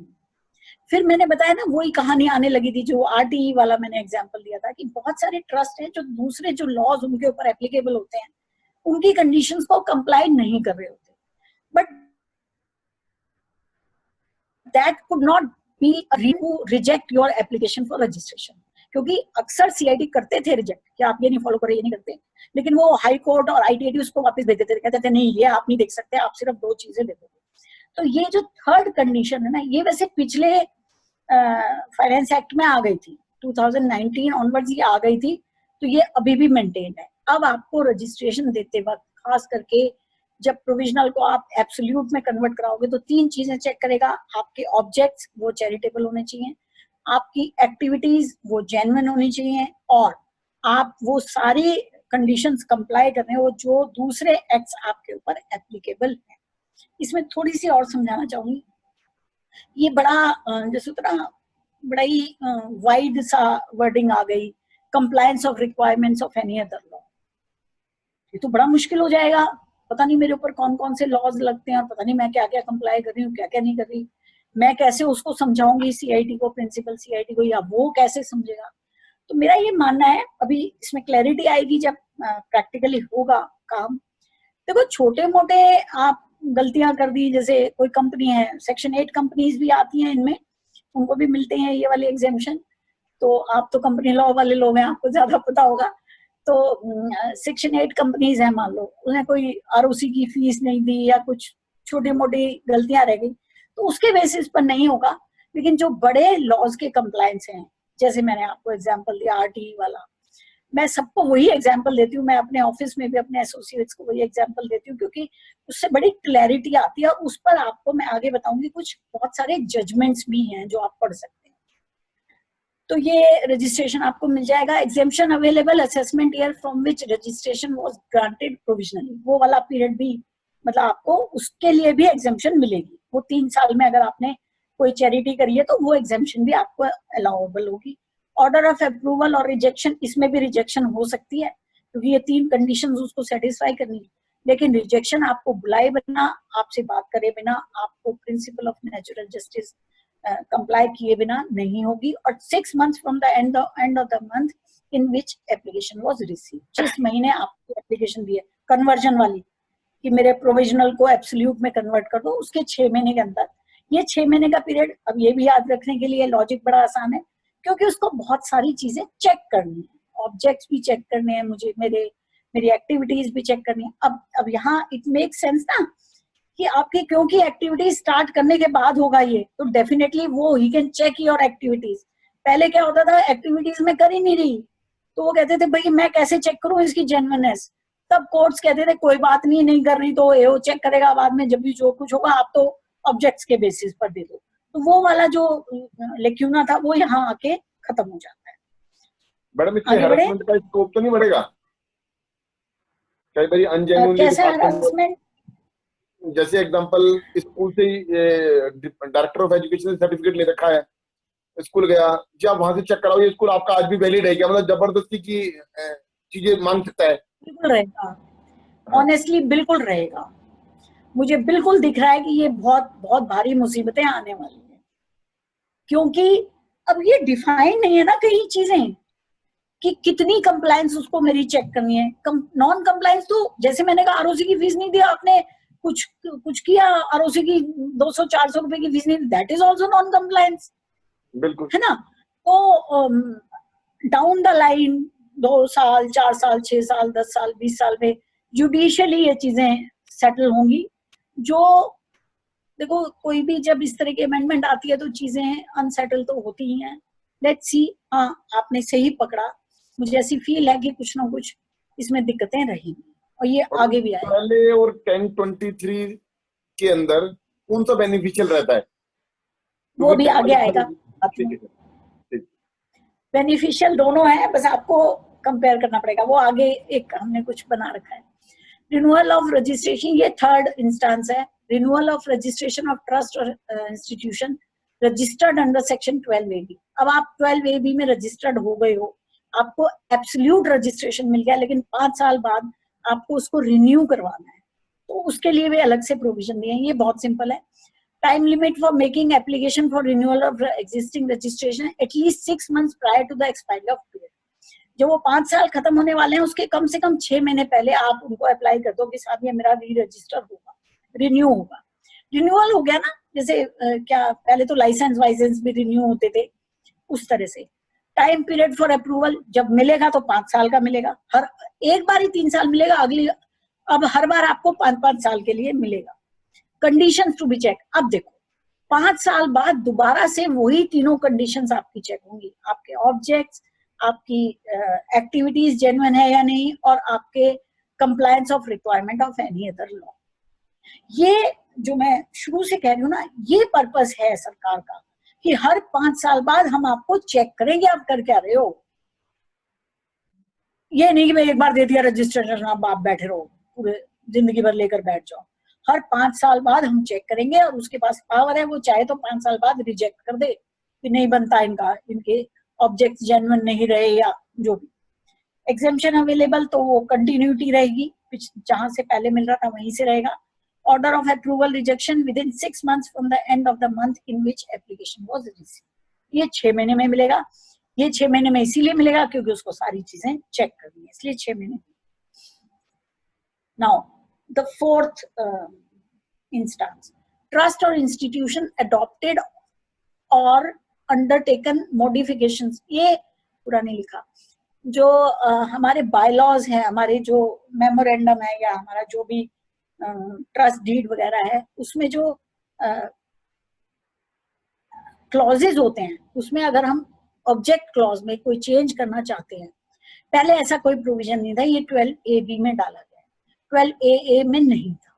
अगर आपको मेमोरेंडम में ऑब्जेक्ट क्लॉज में कोई भी चेंज या मॉडिफिकेशन करना है तो आपको दोबारा से रजिस्ट्रेशन लेना पड़ेगा।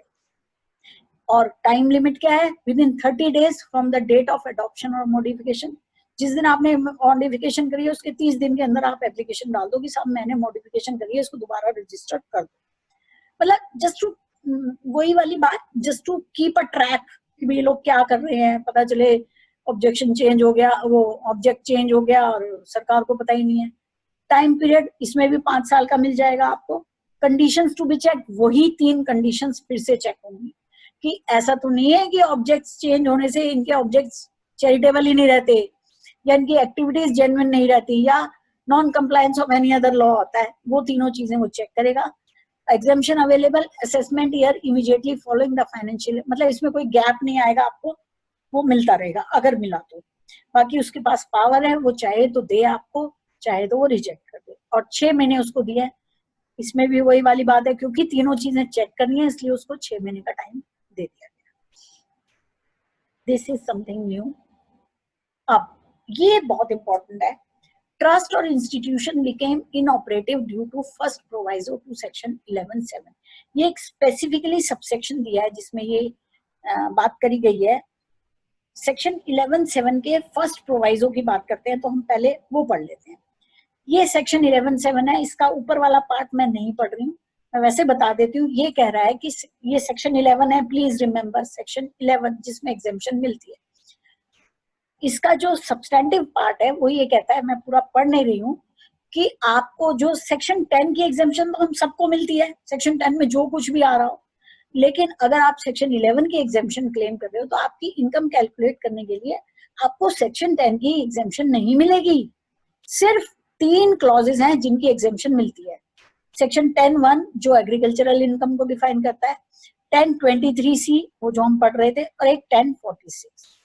ये इसलिए कहा गया कि भाई जैसे कैपिटल गेन होता है, लॉन्ग टर्म कैपिटल, हम कहते हैं 10(38) में निकल गए, नहीं, अगर आप ट्रस्ट हो, सेक्शन 11 की बेनिफिट लेते हो, तो आपको वो जो पैसा है ना वो अप्लाई करना पड़ेगा चैरिटेबल पर्पसेस के लिए।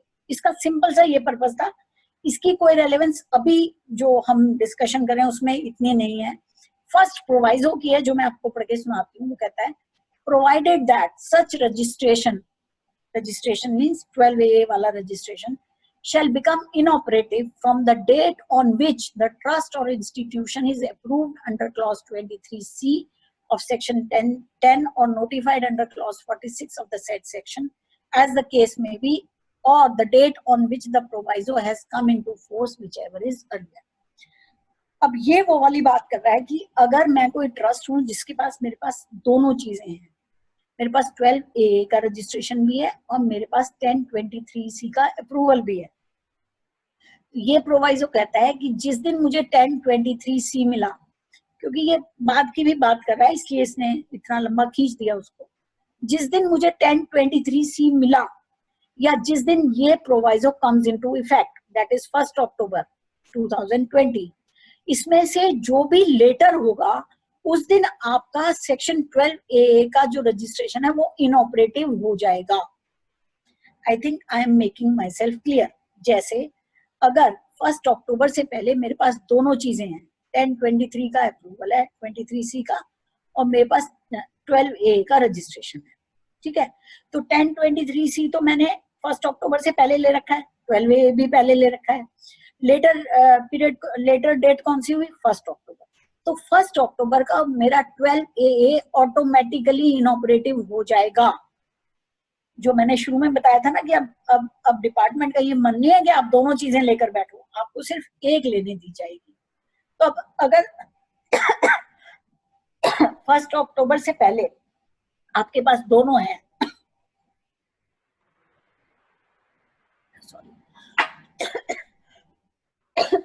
तो 12AA वाला रजिस्ट्रेशन 1 अक्टूबर को इनऑपरेटिव हो जाएगा।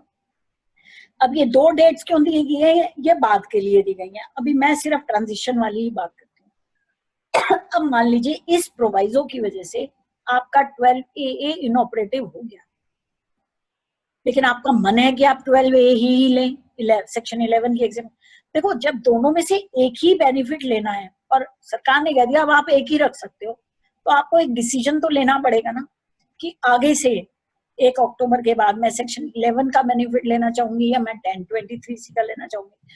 वो फैक्टर्स मैं बाद में बताऊंगी कि क्या क्या फैक्टर्स हैं जो ध्यान में रखने हैं। अब आपने तो इन्होंने क्या किया, इन्होंने 1 अक्टूबर को ऑटोमेटिकली आपका 12A तो इनऑपरेटिव कर दिया, ठीक है। तो आपके पास सिर्फ 1023C है, लेकिन आपका मन है, अब आपने डिसाइड कर लिया 1 अक्टूबर को हम तो सेक्शन 11 की एग्जामिशन लिया करेंगे, मुझे 12AB का रजिस्ट्रेशन चाहिए, लेकिन 12A तो इनऑपरेटिव हो गया। तो उसके लिए इन्होंने ये अलग से एक प्रोविजन डाल दिया कि अगर उस प्रोवाइजो की वजह से आपका 12AA इनऑपरेटिव हो रहा है और आप वो लेना चाहते हो 12AB में, तो time limit for making application for revival of registration at least 6 months prior to the commencement of assessment year for which registration is sought to be operative। ये इसमें कोई बड़ी बात नहीं है, 6 महीने पहले करना है, इसमें गैप नहीं आएगा। टाइम पीरियड ऑफ अप्रूवल इसमें 5 साल का मिल जाएगा। अब इसका लॉजिक वही है कि आपको ऑलरेडी मिला हुआ है ना, मुझे ऑलरेडी मिला हुआ है। मैं अगर ये प्रोविजन इन्होंने नहीं डाला होता और मेरे से कहा होता किसी एक को रिन्यू करा लो और मैं 12A को रिन्यू कराती तो मेरे को 5 साल का मिलता, प्रोविजनल नहीं मिलता। Conditions to be check, objects, genuineness और कंप्लायंस, वो कंडीशंस तीनों चेक होंगी। Exemption available assessment year immediately following the financial year in which application is made, वो कोई गैप नहीं है। ऑर्डर ऑफ अप्रूवल या rejection 6 months from the end of the month in which application was received. जिस दिन आपने ये application डाली है उसके 6 महीने में आपको from the end of that month 6 महीने में आपको ये मिल जाएगा, आपका 12A कन्वर्ट होकर आ जाएगा आपके पास 12AB में। अब देखो, अब इसकी एक और सेकंड प्रोवाइजो मैं पढ़ना चाहूंगी। Provided further that the trust or institution whose registration has become inoperative under the first proviso may apply to get its registration operative under section 12AB, जो अभी मैं बता रही थी, subject to the condition that on doing so, अब ये condition बहुत important है, the approval under clause 1023C or 46 of the said section as the case may be to such trust or institution shall cease to have any effect from the date on which said registration becomes operative, and thereafter it shall not be entitled to exemption under the respective laws। अब क्या होगा, 1 अक्टूबर को आपकी 12A inoperative हो गई, आपके पास 1023C रहेगी, ठीक है।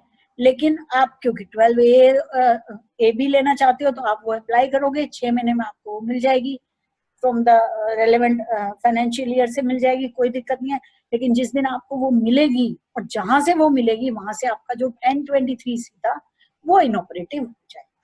So it is very clear कि एक बार में एक ही रखो, लेकिन उसका प्रोसीजर इन्होंने ये बना दिया है कि एक बार आपका 12AA इनऑपरेटिव होगा। ये थोड़ा सा हमने समझाने की कोशिश करी है, यही डुअल रजिस्ट्रेशन वाली बात। अगर आपके पास दोनों है, अप्रूवल भी और ये भी है, under the old law trusts or institutions were granted registration under section 12AA and 1023C, there was no bar, कोई बार नहीं था। जब आप अप्रूवल लेने जाते हो 1023C की और अगर आप ये कहते हो मेरे पास 12AA का रजिस्ट्रेशन है, वो आपको डिनाई नहीं कर सकते थे कि आप तो 12A लेकर बैठे हो, आप 1023C को क्यों लोगे, ऐसे ही उल्टा। This has now been barred. The trust और इंस्टीट्यूशन कैन ईदर अवेल, अब दोनों में से एक ले सकते हो, as per the new proviso added to section 11(7) जो हमने अभी पढ़ा था, registration under section 12AA will become inoperative on the date on which trust is approved, ये आगे की बात है, और 1 अक्टूबर whichever is later। जिनके पास ऑलरेडी है उनका लेटर डेट 1 अक्टूबर ही होगी, क्योंकि वो तो मैं पहले ले चुकी हूँ 1023C। तो ये बहुत क्लियर है कि एक बार में एक ही रजिस्ट्रेशन या अप्रूवल आगे से आप रख पाएंगे, दोनों आपको नहीं रखना। तो मन बना लो, विजय जी वो अभी डिस्कस करेंगे कि किस तरह से मन बनेगा, ठीक है। अब ये तो 6 वो इंस्टांसेस थे जो एक्ट ने कहे कि भाई इस तरह से आपको रिवैम्प करनी है सारी चीजें। थोड़ा जल्दी चलना पड़ेगा, मुझे लग रहा है मैं थोड़ा धीरे हो गई हूँ। पावर ऑफ कैंसिलेशन, कैंसिलेशन की पावर है कमिश्नर को या प्रिंसिपल कमिश्नर को 12AB का जो जैसा भी रजिस्ट्रेशन उसने आपको दिया उसको कैंसिलेशन की पावर है। वेयर प्रिंसिपल कमिश्नर अब क्या कंडीशन सेटिस्फाई होंगी जब वो कैंसिल कर सकता है। Where principal commissioner or commissioner is satisfied that the activities of such trust or institution are not genuine. जो पहले चेक हो रहा था ना कि एक्टिविटीज जेन्युइन है, जेन्युइन थी तो आपको रजिस्ट्रेशन मिला था, अब वो सेटिस्फाई होता है कि ये जेन्युइन नहीं है, are not being carried out in accordance with the objects of the trust. ये तो वही दो कंडीशंस होगी ना जिनके बेसिस पर आपको दिया था। मैंने वो कहेगा कि मैंने आपको ये 10 ऑब्जेक्ट्स के बेसिस पर दिया था कि आप ये 10 काम करोगे, अब आप कोई 11वां कर रहे हो तो मैं कैंसिल कर दूंगा। Very simple. Where the trust और institution is not eligible for exemption under section 11 और due to the violation of section 13(1) of the act. ये एक नई चीज डाली है इन्होंने, ये पहले नहीं था। पहले सिर्फ वही 2 कंडीशंस थी, फिर ये जो अदर लॉज का कंप्लायंस वाली आई वो भी है इसमें। एक ये नया डाल दिया कि not eligible for exemption under section 11 और due to the violation of section 13(1). मुझे जो फील आ रही है ये 13 और 11 की जो कंप्लायंस होती है ना, जो कंडीशंस चेक करनी होती है, वो काम होता है एओ का असेसमेंट के दौरान हर साल। तो मे बी एओ जब असेसमेंट करेगा और उसको ये फील आएगी इन्होंने 13 की कोई वायलेशन कर रखी है, 11 की कोई वायलेशन कर रखी है, तो वो शायद प्रपोजल भेजेगा सीआईटी को, प्रिंसिपल सीआईटी को, on that basis also he can cancel your registration. इसमें ज्यादा नहीं जा रही हूँ क्योंकि अब थोड़ा जल्दी भागना पड़ेगा। ये एक हमने समरी बना दिया है जो 6 केसेस एक्ट ने डिस्कस किए हैं। आई थिंक इसको मैं छोड़ देती हूँ, ये तो बस हैंडी रहेगा, इसमें सारी टाइम लिमिट वगैरह। यस। अब 6 केसेस एक्ट ने बताए, अब उनके बेसिस पर कुछ प्रैक्टिकल सिचुएशंस अराइज हो रही हैं जो हमारी टीम सोच पाई। Cases where appeal against rejection of application is pending before ITAT, high court और सुप्रीम कोर्ट। मान लो मैंने 31 अक्टूबर से पहले कोई एप्लीकेशन डाली थी 12AA में, जो मेरी CIT ने, प्रिंसिपल CIT ने रिजेक्ट कर दी कि आपको नहीं देंगे हम, but those are appealable orders, ITAT में उसकी अपील जाती है। मैं सिर्फ इतना एग्जांपल लेके चलती हूँ कि वो अपील मैंने ITAT में डाल दी और वो अपील मेरी पेंडिंग है 1 अक्टूबर को या उसके भी बाद। तो मैं क्या करूँ? क्या मैं ये मान के चलूँ कि मेरे पास वो रजिस्ट्रेशन है तो मुझे वो 12AA को AB में कन्वर्ट कराना है या मुझे नया रजिस्ट्रेशन लेना पड़ेगा? तो उस सवाल का जवाब हम ढूंढ रहे थे। इसमें कई सिचुएशंस अराइज होती हैं। अब मेरी अपील तो पेंडिंग है ITAT में या for that matter high court में है, कहीं पर भी है। मैं एग्जांपल ITAT का लेके चलती हूँ। अक्टूबर को वो अपील मेरी पेंडिंग है, तो प्रैक्टिकली टेक्निकली आपके पास रजिस्ट्रेशन नहीं है एज ऑन 1 अक्टूबर या 30 सितंबर। जब आपके पास रजिस्ट्रेशन नहीं है तो आप नॉर्मल जो रजिस्ट्रेशन का प्रोसेस होता है, प्रोविजनल के लिए अप्लाई करोगे 12AB, और वो 3 साल का आपको देगा नहीं देगा वो एक अलग बात है, वो 3 साल के लिए आपको देगा। लेकिन कहानी वहां पर आती है जब वो ITAT क्या डिसाइड करता है। देखो, अगर अक्टूबर से पहले ITAT का ऑर्डर आ जाता है और आपके अगेंस्ट आता है तो बात ही खत्म हो गई। उसने कह दिया आपको नहीं मिलना चाहिए, तो आप नया अप्लाई करो, फ्रेश जैसे करते हैं, आपको प्रोविजनल 3 साल का मिल जाएगा। ठीक है। और ITAT ने अगर आपके फेवर में कर दिया कि नहीं ये गलत कर रहा है प्रिंसिपल CIT, इनको मिलना चाहिए, तो भी बात बहुत क्लियर है कि आपके पास 12AA का रजिस्ट्रेशन है, आप उसको रिन्यू करवा लो, उसको कन्वर्ट करवा लो 12AB में। ठीक है।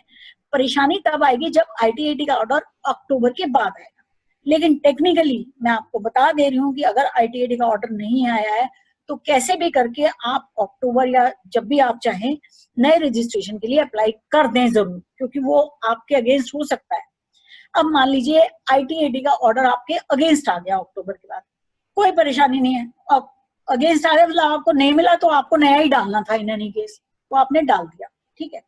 अब सबसे बड़ी मारामारी होगी जब ITAT आपको फेवर कर दे। ITAT कहेगा नहीं इनको रजिस्ट्रेशन मिलना चाहिए था, प्रिंसिपल CIT साहब आपने गलती करी थी। अब क्या होगा? इसका जवाब एक्ट में तो कहीं नहीं है, और प्रिकॉशन मैंने आपको बता दिया, आप नए के लिए अप्लाई जरूर कर देना क्योंकि आपको नहीं पता ITAT क्या होल्ड करेगा।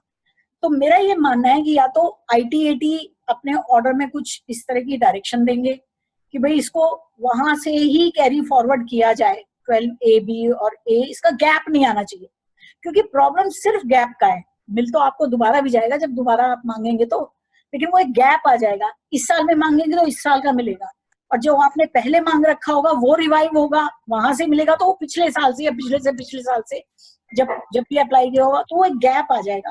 तो मेरे हिसाब से जब अगर ITAT आपको बाद में फेवर करता है, या तो ITAT कोई डायरेक्शन देगा, तो मुझे फील नहीं आ रही है कि देगा, क्योंकि वो थोड़ा सा उनके जुरिस्डिक्शन से बाहर हो जाता है, या फिर CBDT को कोई क्लैरिफिकेशन आएगी कि भाई इन केसेस में कंटिन्यूटी बनाई रखी जाए, क्योंकि जब कोर्ट ये कह रहा है कि इनको वहां से मिलना चाहिए तो इनको वहां से मिलना चाहिए। लेकिन to be on safer side and 100% नया तो अप्लाई कर ही दो, वो करना पड़ेगा, उसके बिना नुकसान हो जाएगा। और मैडम वो प्रोविजनल की जगह रेगुलर में कन्वर्ट हो जाएगा आई थिंक। नहीं, देखो जब आप नया अप्लाई करोगे तो मिलेगा तो आपको प्रोविजनली, लेकिन जब अगर वही तो गड़बड़ है ना।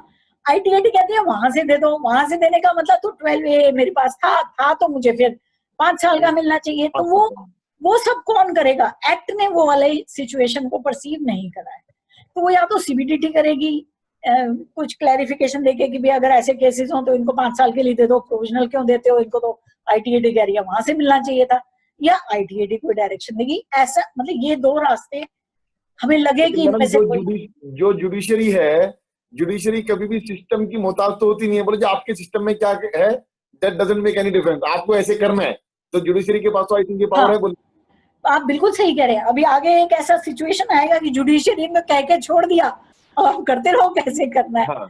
लेकिन ITAT में फिर भी मेरा ये मानना है कि ITAT फिर भी कुछ बंधनों में रहता है, क्योंकि ITAT is the creature of income tax act that does not come from the constitution, तो उनको पता होता है कि उनकी पावर बड़ी लिमिटेड है। इसीलिए मैंने वो राइडर लगाया था कि शायद ITAT इस तरह की डायरेक्शन शायद ना दे, क्योंकि वो थोड़ा सा जुरिस्डिक्शन से बाहर निकलना हो जाएगा। देते हैं तो बहुत अच्छा, नहीं देते तो फिर CBDT या जैसे भी लिया जाएगा बाद में, पर एक्ट में अभी इसके बारे में कोई क्लैरिटी नहीं। केसेस ऑफ कैंसिल, ऐसे ही अगर आपके पास रजिस्ट्रेशन था 12A का और वो प्रिंसिपल CIT ने आपका कैंसिल कर दिया 1 अक्टूबर से पहले, लेकिन वो कैंसिलेशन वाला ऑर्डर भी अपीलेबल ऑर्डर है, ITAT में जाता है, आपने उसकी अपील ITAT में फाइल कर रखी है, फिर वही कहानी आ जाएगी कि भाई मैं क्या करूं, मेरे पास तो 12A था। तो देखिए, to be on safer side आप अप्लाई कर दो नया। अब क्या होगा, अगर 1 अक्टूबर से पहले ITAT का ऑर्डर आ गया तब तो क्लैरिटी आ जाएगी।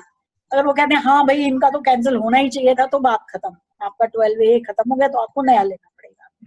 लेकिन अगर ITAT कहती है नहीं प्रिंसिपल CIT साहब आपने गलत किया है, इनका रजिस्ट्रेशन कैंसिल नहीं होना चाहिए, इनका कैरी फॉरवर्ड करो, तो आपको वो कन्वर्ट कराना होगा। लेकिन 1 अक्टूबर से पहले क्लैरिटी आ जाएगी अगर ऑर्डर आ गया, ठीक है।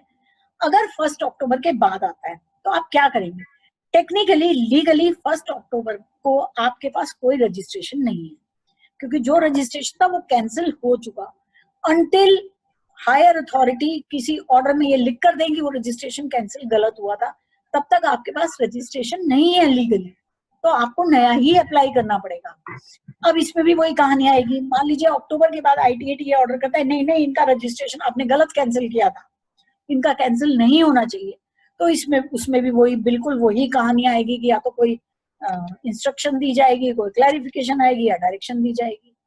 तो इसमें भी वही रहेगा, एक्ट में इसका जवाब नहीं है, इसका सोल्यूशन नहीं है।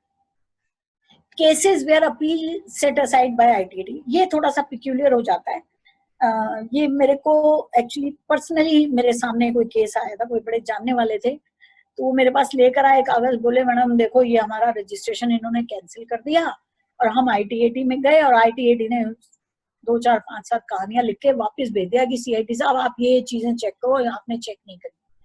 तो हम बड़े परेशान हो रहे हैं, वो CIT तो उठा नहीं रहा मैटर को, और हमें दिक्कत हो रही है क्योंकि हमारे तो जो डोनर्स हैं उनको ATG मिलता है, वो हमें तो डोनेशन नहीं आ रही है। तो मैंने उसको पढ़ा समझा, फिर मेरा ये मानना है, देखो आपके पास रजिस्ट्रेशन है, वो आपका कैंसिल हो गया, ठीक है, वो कैंसिल रहेगा जब तक कोई हायर अथॉरिटी ये नहीं कहेगी कि ये कैंसिलेशन गलत है। लेकिन हायर अथॉरिटी ने क्या कहा कि जो आपने प्रिंसिपल CIT साहब जो आपने चेकिंग करी उसमें कुछ कमियां रह गई हैं, तो आप ये चीजें और चेक करो, फिर डिसाइड करो कि आप इसको कैंसिल करोगे या नहीं करोगे। तो आप इस बात को समझो कि एज ऑन डेट जब तक वो CIT अपील CIT दोबारा ऑर्डर नहीं करता है, आपके पास वैलिड रजिस्ट्रेशन है तो उस केस में उस हिसाब से आपको डिसीजन लेना है। आपके पास रजिस्ट्रेशन है, सीआईडी के पास पेंडिंग है तो है ना, वो करेगा, उसको करना चाहिए। या तो वो लिखे राइटिंग में, ऑर्डर लिख कर दे कि भाई नहीं मैं दोबारा कैंसिल कर रहा हूँ, या लिख कर दे कि नहीं कैंसिलेशन की जरूरत नहीं है। जब तक वो ऑर्डर नहीं आता आपके पास रजिस्ट्रेशन है। आप चाहे तो 1 अक्टूबर को उसको रिन्यू करवा ले, कन्वर्ट करा ले 12A को 12AB। Cases of deemed registration, वो जो अभी बात कर रहे थे ना विजय जी, उसका जवाब है कि जुडिशरी तो कुछ भी करती है, बाद में देखते रहेंगे एडमिनिस्ट्रेशन क्या करना है। देखो ये कुछ जजमेंट है, बहुत सारे हाईकोर्ट के हैं, हमने हाईकोर्ट वाले नहीं लिखे। ये सुप्रीम कोर्ट का जजमेंट है, CID versus society for the promotion of education Allahabad, civil appeal number so and so, जिसमें इन्होंने ये लिखा, देखो रजिस्ट्रेशन के लिए ना जब 12A में आप एप्लीकेशन डालते थे तो there was no time limit कि सीआईडी कितने दिन में आपको रजिस्ट्रेशन देगा या मना करेगा, कोई टाइम लिमिट नहीं थी। तो कई बार क्या होता था, सालों पड़ी रहती थी वो मेरी एप्लीकेशन, रजिस्ट्रेशन मिलता ही नहीं था। तो सुप्रीम कोर्ट ने कहा कि भाई साहब ऐसा है, अगर 6 महीने तक आप ऑर्डर नहीं करोगे तो ये माना जाएगा कि आपने रजिस्ट्रेशन दे दिया। ऐसे बहुत सारे हाईकोर्ट भी हैं, इनफैक्ट ये इलाहाबाद हाईकोर्ट था जिसको कंफर्म किया है सुप्रीम कोर्ट ने, तो उसमें वो डीम्ड रजिस्ट्रेशन माना जाता। अब सपोज किसी ने 31 मार्च से पहले एप्लीकेशन डाल रखी है रजिस्ट्रेशन के लिए 12A की, तो वो अगर 6 महीने तक यानी 30 नवंबर तक उसका ऑर्डर नहीं, सॉरी सितंबर तक उसका ऑर्डर नहीं आया तो ये डीम्ड रजिस्ट्रेशन मानी जाती है। डीम्ड रजिस्ट्रेशन का मतलब तो मेरे पास 12A हो गया तो मैं तो कन्वर्ट कराऊंगा उसको 12AB में, मुझे 5 साल का मिलेगा। This is the legal position. अब मुझे नहीं पता प्रैक्टिकली ये कैसे कर पाएंगे इसको, क्योंकि मेरे हाथ में रजिस्ट्रेशन सर्टिफिकेट नहीं है। लेकिन आपको ये भी मानना पड़ेगा कि supreme court declares the law. Supreme court ने जो होल्ड कर दिया that is law of the land, वो तो किसी को भी मानना पड़ेगा, चाहे वो डिपार्टमेंट हो, सीआईडी हो, प्रिंसिपल सीआईडी हो या जो भी हो। अब प्रैक्टिकली इसको कैसे करेंगे विदाउट दैट रजिस्ट्रेशन नंबर? या तो सुप्रीम कोर्ट का ऑर्डर दिखा के उनको समझा के उनसे रजिस्ट्रेशन लिया जाए 12A का, फिर उसको कन्वर्ट कराया जाए 12AB में, या ये सारी चीजें लिख कर दी जाए। प्रैक्टिकली आई डोंट नो कैसे होगा, लेकिन प्लीज टेक केयर, अगर किसी का मार्च से पहले का एप्लीकेशन सितंबर तक पेंडिंग है तो उसका डीम्ड रजिस्ट्रेशन है, उसको 3 साल का प्रोविजनल लेने की जरूरत नहीं है, वो अपना 12A कन्वर्ट करा ले 12AB, क्योंकि सुप्रीम कोर्ट ने कहा है कि दैट इज डीम्ड रजिस्ट्रेशन, वो माना जाएगा कि आपके पास रजिस्ट्रेशन है। ये जो विजय जी बोल रहे थे ना, जुडिशरी तो कह के निकल गया, प्रैक्टिकली कैसे होगा nobody knows. It's a very important move, बहुत ही अच्छा हो जाएगा इससे, मिले ना हाँ, मिले नहीं डीम्ड बात माना तो जाएगा, ये डीम्ड माना जाएगा। अभी सुप्रीम कोर्ट कह रहा है। देखो हाई कोर्ट तक तो जब तक ये बात थी ना, मेरी टीम ने ये सुप्रीम कोर्ट काफी बाद में दिया था, मुझे हाई कोर्ट ही पता था, तब तक I was a little apprehensive कि भाई देखो एक्ट में तो लिखा नहीं है, कोर्ट कह रही है, सिर्फ एक्ट में लिखा होना जरूरी है ना कोई भी चीज। लेकिन जब सुप्रीम कोर्ट कहती है तो that is above act, supreme court is the law of the land, वो तो मानना ही पड़ेगा ना, that becomes the law, actually that declares the law कि भाई अगर नहीं भी टाइम लिमिट दे रखा तो हमने बना दिया 6 महीने में दो, नहीं तो आपके पास पेंडिंग है तो हम ये मान लेंगे कि आपका मन है नहीं देने का, आप दे रहे हो। पहले थोड़ा मैम ये भी अज्यूम किया जाता था कि पता नहीं कब आएगा रजिस्ट्रेशन, क्लाइंट्स भी पूछते थे कि कब तक आएगा, तो 6 महीने तो हम ही कहते थे, उससे शायद ज्यादा ही लगता था टाइम, और ट्रांसपेरेंसी भी कम नजर आती थी मैडम पूरे प्रोसेस में ना। और इट वाज जैसे अगर वो रजिस्ट्रेशन मिल गया तो ऐसे पता नहीं कौन सी जायदाद मिल गई ऐसा लगता था, बट लगता है कि अब now we are on right track. मैंने ये भी नोटिस किया है कि अब ये देने लगे हैं 6 महीने के अंदर, 6 महीने के अंदर आ रहे थे रजिस्ट्रेशन, क्योंकि उनको पता था महीना तो लगना ही लगना, मतलब कहने का कि जल्दी तो नहीं आते थे। तो खैर होता ही है, हाँ। वो तो देखो डिपार्टमेंट की प्रथा है, वो ऐसे ही करती है। सिमिलर अमेंडमेंट्स, ये मैं ज्यादा नहीं बोलूंगी, बिल्कुल एग्जैक्टली जो मैंने ये प्रोसीजर बताया 12AB का, वही अमेंडमेंट्स 1023C में, 80G में और 35 में भी है। 1023C में वो जो मैंने 6 इंस्टांसेस आपको बताए थे, 6 की बजाय 4 हैं, क्योंकि वो जो एक है जिसमें 12AA इनऑपरेटिव होता है उसकी तो जरूरत नहीं है 1023C में, क्योंकि वो इनऑपरेटिव नहीं होता, वो तब इनऑपरेटिव होता है जब हम दोबारा से 12AA को ऑपरेटिव करवाते हैं। तो एक सिचुएशन वो कम है, और एक सिचुएशन वो कम है जो मॉडिफिकेशन इन ऑब्जेक्ट क्लॉज वाली थी, क्योंकि 1023C में जो आपको एग्जेम्पशन मिलती है ना, वो इट्स सेल्फ कंटेन्ड कोड, उसमें सेक्शन में ही लिखा होता है कि you are existing solely for educational purposes या सोनली फॉर मेडिकल पर्पसेस। तो उसमें अब 11 में तो 12A में 12AB में तो अदर पब्लिक यूटिलिटीज भी आती है ना, तो उसमें ऑब्जेक्ट्स का बड़ा इंपॉर्टेंस होता है। इसमें इतना नहीं होता, हो ही नहीं सकता, क्योंकि आपको you are suppose to be existing solely for educational purposes, आप कुछ और कर ही नहीं सकते, तभी मिलता है आपको अप्रूवल। बाकी तो डिपार्टमेंट के पास हथियार हैं, अगर आप उससे भटकते हो तो वो आपका कैंसिल कर देंगे या कुछ भी कर देंगे। इसलिए वो दो सिचुएशंस इसमें नहीं है, अदरवाइज बाकी वो ही है। आई think I M crossing the time. 115 TD और बता देती हूँ। देखो अब क्योंकि टाइम कम है तो मैं ज्यादा नहीं इसको डेलीब्रेट नहीं, आप टाइम लीजिए, मेरे ख्याल से हम 15 मिनट और कर लेते हैं मैम, क्योंकि क्वेरीज भी हैं, तो you take your time and give justice to the deliberation ma'am. तो 115 TD करते हैं, क्योंकि ये सबसे इम्पोर्टेंट सेक्शन है, सबसे ज्यादा इम्पोर्टेंट। भाई जैसे मैंने कहा कि 12A मिलता था इन कंटिन्यूएशन परपेचुइटी के लिए मिलता था, हमेशा रख लो आप अपने पास, और अब मिलता है, अब 5 साल का मिलेगा, 5 साल में रिन्यू होगा, पर मिलता रहेगा, होपफुली मिलता ही रहेगा। लेकिन हमारे इनकम टैक्स एक्ट में ना there is no provision, there is no concept of tendering the registration. I think I am making myself clear. मैं एक ट्रस्ट हूँ, मैंने 12A का रजिस्ट्रेशन ले लिया, आगे 12AB का ले लूंगी, और मैं काम कर रही हूँ, फिर एक दिन मुझे फील आती है मुझे नहीं चाहिए आपकी एग्जेम्पशन, तो can I surrender my 12A registration? No, there is no provision, ऐसा कोई प्रोविजन है ही नहीं। आप क्या करोगे? आप या तो डिसॉल्व करोगे अपने ट्रस्ट को, या कहीं किसी के साथ मर्ज हो जाओगे, ऐसा ही कुछ करोगे, क्योंकि once a charity always a charity. Charity जब शुरू होती है तो वो कभी खत्म नहीं होती, वो ट्रांसफर हो जाती है, शिफ्ट हो जाती है, लेकिन चैरिटी कभी खत्म नहीं होती। द सिविल लॉ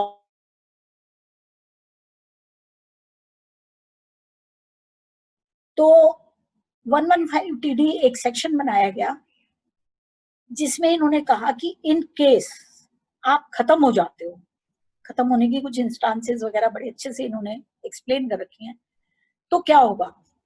तो जो आपके जितने भी एसेट्स होंगे ना, जितनी भी उसकी फेयर मार्केट वैल्यू होगी, उसमें से लायबिलिटी घटा के जो भी आपने इकट्ठा करा है ना, सारा माल असबाब इतने सालों में एग्जेम्पशन लेके, सब पे टैक्स लेंगे, सब पे टैक्स लेंगे और मैक्सिमम मार्जिनल रेट पर लेंगे। ये मैं मोटा मोटी बता रही हूँ, फिर मैं पढ़कर बताऊंगी आपको, उसमें ज्यादा क्लैरिटी आएगी। बट विश्वास नहीं होता कि ऐसा भी हो सकता है। इतने सालों तक हमसे एग्जेम्पशन लेते रहे, आपने एक पैसे का टैक्स नहीं दिया, इतने सारे अपने एसेट्स इकट्ठे कर लिया, आज आप कह रहे हो हम तो बंद कर रहे हैं अपना ट्रस्ट, ठीक है, और बंद करने हो और लेकर भाग लोगे, आपस में बांट लोगे या कुछ भी करोगे एसेट्स का। तो उन्होंने कहा ये इंस्टांसेस आएंगी इसमें कि ये वाले इंस्टांसेस में अगर ये ट्रस्ट खत्म होता है तो आपको उसके जितने भी बैलेंस शीट में एसेट्स आ रहे हैं उनकी fair market value less liability, जो भी उसकी नेटवर्थ निकल के आती है, जो आपने एग्जेम्प्टेड इनकम से कमाया, सारे पर टैक्स लेंगे, maximum marginal rate. That way it becomes a very draconian और ड्रास्टिक प्रोविजन, जबकि इसकी intention is to clear. I think हम सब इस बात को मानेंगे कि होना भी चाहिए, जब आप इतने सालों तक एग्जेम्पशन लेते रहे तो लेकर थोड़ी भाग जाओगे। अब इसमें कुछ छोटी छोटी इंट्रिकेसीज हैं, वो मैं बताना चाहूंगी, और फिर इस अमेंडमेंट का क्या इसके ऊपर इम्पैक्ट आ रहा है वो मैं बताऊंगी। इसकी एप्लीकेबिलिटी के लिए 3 सिचुएशंस दी गई हैं। हमने सेक्शन कोड नहीं करा है, लेकिन उसको बहुत हमने सिंप्लीफाई कर दिया है लैंग्वेज को। 3 सिचुएशंस दी गई हैं जिसमें ये एप्लीकेबल होता है। If a trust is converted into any form which is not eligible for grant of registration under section 12AA or AB, मतलब वो कुछ ऐसे कन्वर्ट हो जाता है किसी चीज में जहां पर उसको 12AA या 12AB की एग्जेम्पशन वो मिलने लायक नहीं रहता। इसकी डेफिनेशन आएगी आगे, तो इसको क्लैरिफाई किया हुआ है, हमें ज्यादा दिमाग लगाने की जरूरत नहीं। The registration granted to it under section 12AA or AB has been cancelled। जो हम कैंसिलेशन की बात कर रहे थे, और आप यकीन मानिए कि जितने भी केसेस में कैंसिलेशन होता है, क्योंकि मैं जब ITAT में बैठती थी चंडीगढ़ में आई डोंट नो शायद चैरिटी ज्यादा होती है क्या, वहाँ ट्रस्ट के केसेस बहुत आते थे और रजिस्ट्रेशन कैंसिल होने के तो इतने केसेस आते थे। अगर आप मेरा नाम लेके सर्च करोगे ना तो मैंने जितने वहां पर ऑर्डर लिखे होंगे ऑलमोस्ट 40-45% मैंने 12A 12A3 इन सब पर लिखे होंगे, बहुत आते थे। तो अगर आपका क्यों आते थे, अब उसकी रीजन समझो। अगर आपका रजिस्ट्रेशन कैंसिल हो गया और आपने अपील नहीं करी और आप कहीं से जीत नहीं पाए उसको, भाई अपील करोगे तभी शायद चांसेस होंगे जीतने के, नहीं तो हार भी सकते हो। तो इसलिए हर कोई उसमें अपील डालता था कि नहीं तो मर जाएंगे, ये 115 TD लग जाएगा और सारे के ऊपर मैक्सिमम मार्जिनल रेट पर टैक्स लग जाएगा। Quite clear. Then it says it has adopted or undertaken modification of its objects which do not conform to the conditions of registration and it has not applied for fresh registration. वो जो अभी पीछे आ रहा था कि आपने object clause तो change कर लिया लेकिन आपने फ्रेश रजिस्ट्रेशन नहीं लिया, क्योंकि अब तो बहुत क्लियरली लिखा है ना कि जब भी आप ऑब्जेक्ट क्लॉज अपना चेंज करोगे तो आपको दोबारा से रजिस्ट्रेशन लेना पड़ेगा। तो आपने फ्रेश रजिस्ट्रेशन नहीं लिया, या तो लिया नहीं या आपने लिया तो उसने दिया नहीं, क्योंकि उसके पास पावर है रिजेक्ट करने की। ठीक है, एक कंडीशन और है, merged with any entity other than an entity which is a trust or institution having objects similar to it and registered under section 12AA or 12AB। क्योंकि ये सेक्शन पुराना है तो 12AA का भी जिक्र है इसमें। आप किसी दूसरी एंटिटी के साथ मर्ज हो गए हो, जो मतलब आप हो सकते हो किसी ऐसे ट्रस्ट के साथ जो 12AA और AB में रजिस्टर्ड हो और जिसके ऑब्जेक्ट्स आपके ऑब्जेक्ट्स वाले हों, तो वो जो मैंने कहा ना once a charity always a charity, को चैरिटी ट्रांसफर हो जाएगी, वो करेगा फिर charity. Quite logical. Then it says if you fail to transfer upon dissolution, आपने डिसॉल्व कर लिया अपना trust, all its assets to any other trust or institution registered under section 12AA, AB और 1023C के ये clauses हैं, within a period of 12 months from the end of the month in which the dissolution takes place। तो अगर आप dissolve ही कर रहे हो तो आपको उसके 12 महीने के अंदर, डिसॉल्यूशन के 12 महीने के अंदर आपको अपने सारे एसेट्स किसी ऐसे ट्रस्ट को ट्रांसफर करने होंगे जो 12A में, AA में या AB में या 1023C में रजिस्टर्ड।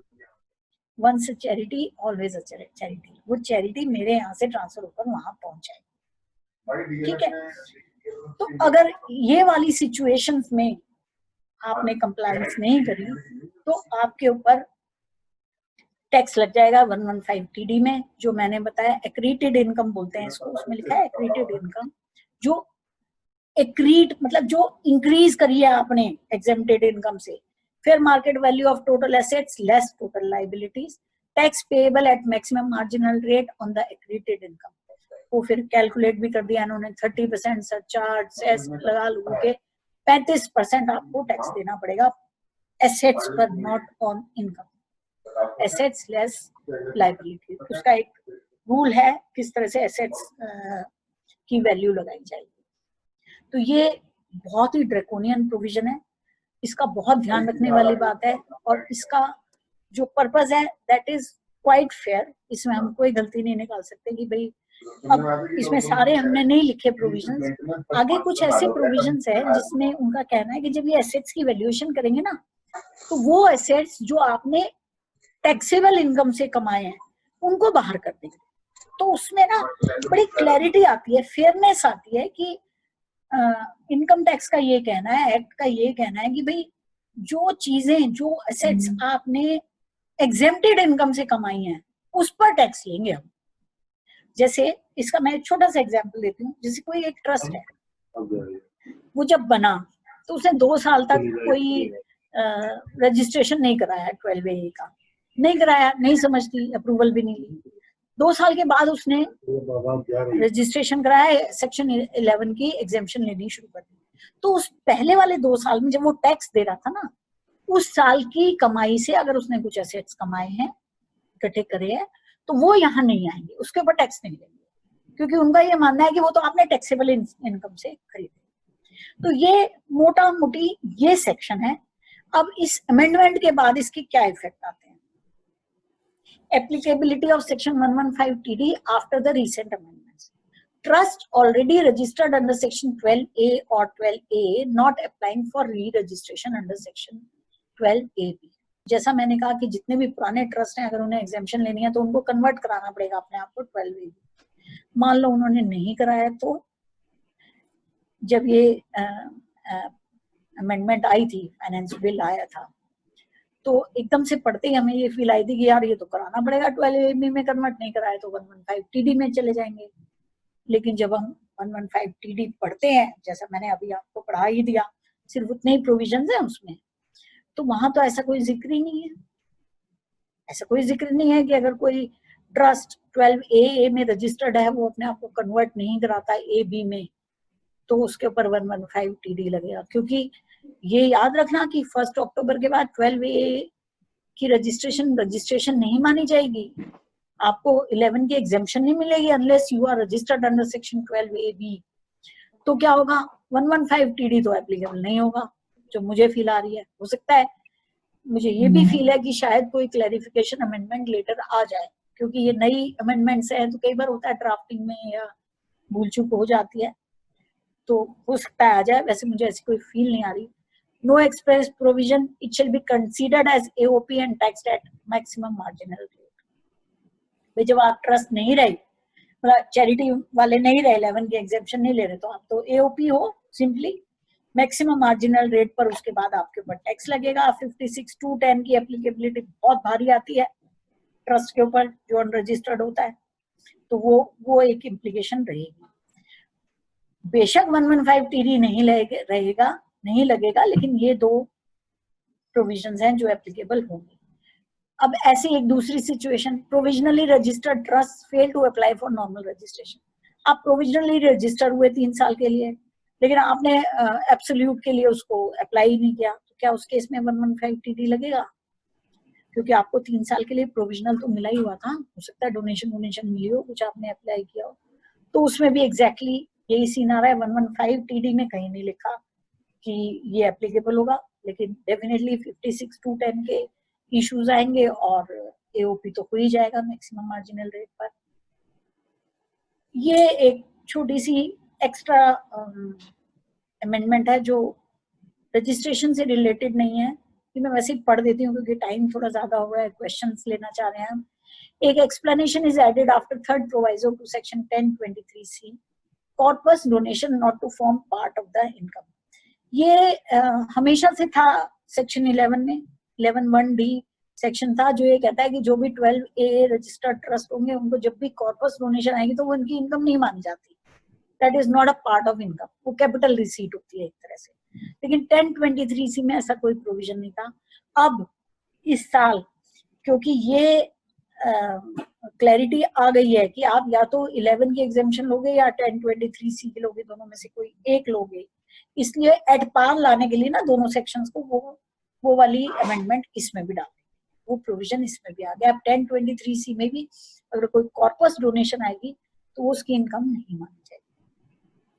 कुछ और मिसलेनियस प्रोविजंस हैं, ये मैं जल्दी जल्दी पढ़ देती हूँ। ड्यू डेट्स कुछ अमेंड हुई हैं। Due date for filing of return, इनकी रिटर्न सेक्शन 139(4)(a)(4)(c) में होती है, 31 अक्टूबर थी। और due date of audit report 1 महीने पहले, उससे 1 महीने पहले जो due date of filing return होती है तो उसकी 31 अक्टूबर थी, ये 31 सितंबर हो गई थी। लेकिन ये आत्मनिर्भर भारत पैकेज में इसको और बढ़ा दिया गया था। अब रिटर्न फाइलिंग की डेट 30 नवंबर है और ऑडिट रिपोर्ट की डेट 31 अक्टूबर है। देन एक ये भी अमेंडमेंट आई है कि जो भी डोनेशन लेगा उसको एक एनुअल स्टेटमेंट बना के डिपार्टमेंट को भेजनी पड़ेगी। हर एक डोनर का नाम, एड्रेस, वो प्रेस्क्राइब होगा किस फॉर्म में जाएगा और किस पीरियड में जाएगा, वो भी प्रेस्क्राइब नहीं हुआ है। जब आएगा सिस्टम में तो पता चलेगा, लेकिन उसमें डेफिनेटली नाम, एड्रेस, पैन नंबर वगैरह की डिटेल देनी होगी। ये TDS की तरह ना लिंक हो जाएगा। जैसे मैंने अगर कहीं डोनेशन दी है, मुझे ATG की डिडक्शन चाहिए, तो मुझे मतलब जिस डोनी को मैंने दी है वहां से मेरे पोर्टल से कनेक्ट हो जाएगा, वहां से पता चल जाएगा कि मैंने उसको दी है। इसमें कुछ लेट फाइलिंग फीस वगैरह लगाई है इन्होंने, पेनल्टी लगाई है। Thank you. तो ये तो मेरी PPT तो हो गई। अभी अगर कुछ सवाल लेने हैं तो ले सकते हैं। तो फर्स्ट क्वेरी ये है कि जो रजिस्ट्रेशन प्रोसेस के जो मैम रूल्स हैं, have they been notified so that one can prepare for it और नहीं, वेयर दे कैन रीड? अभी नोटिफाइड नहीं हुए हैं, बिकॉज ये सारा झमेला हुआ था, इस वजह से नहीं हो पाए होंगे। हो जाएंगे। देखो, अगर अक्टूबर रहता है तो डेफिनेटली अक्टूबर से पहले हो जाएंगे। Next question is ma'am from Mr Chetan Verma. उनका क्वेश्चन है कि they have applied for a registration in last year, but CIT exemption rejected the application due to this some reason. The composition of company composed of and comprised of a family, as both directors are from one family, so it does not ensure that the benefit is given to general public. So what can we do to get it registered? And this case is pending with IT/80 now. Secondly, when we apply for a fresh registration as per new law, do we need to take any special thing in mind so that our application does not get rejected again? देखो, ये तो पक्का है कि आज की date में आपके पास रजिस्ट्रेशन नहीं है, चाहे आपकी अपील पेंडिंग है या कुछ भी है, तो आपको एक नया रजिस्ट्रेशन के लिए तो अप्लाई करना ही पड़ेगा। जहां तक उसके रिजेक्शन का सवाल है, जो मुझे समझ में आ रहा है कि इनकी जो भी बोर्ड इन्होंने बना रखा है, that consist of only family members. देखो, वेरी ऑनेस्टली, बोर्ड में कौन बैठा है या कौन ट्रस्टीज हैं या कौन कर रहे हैं, दैट डज नॉट मैटर।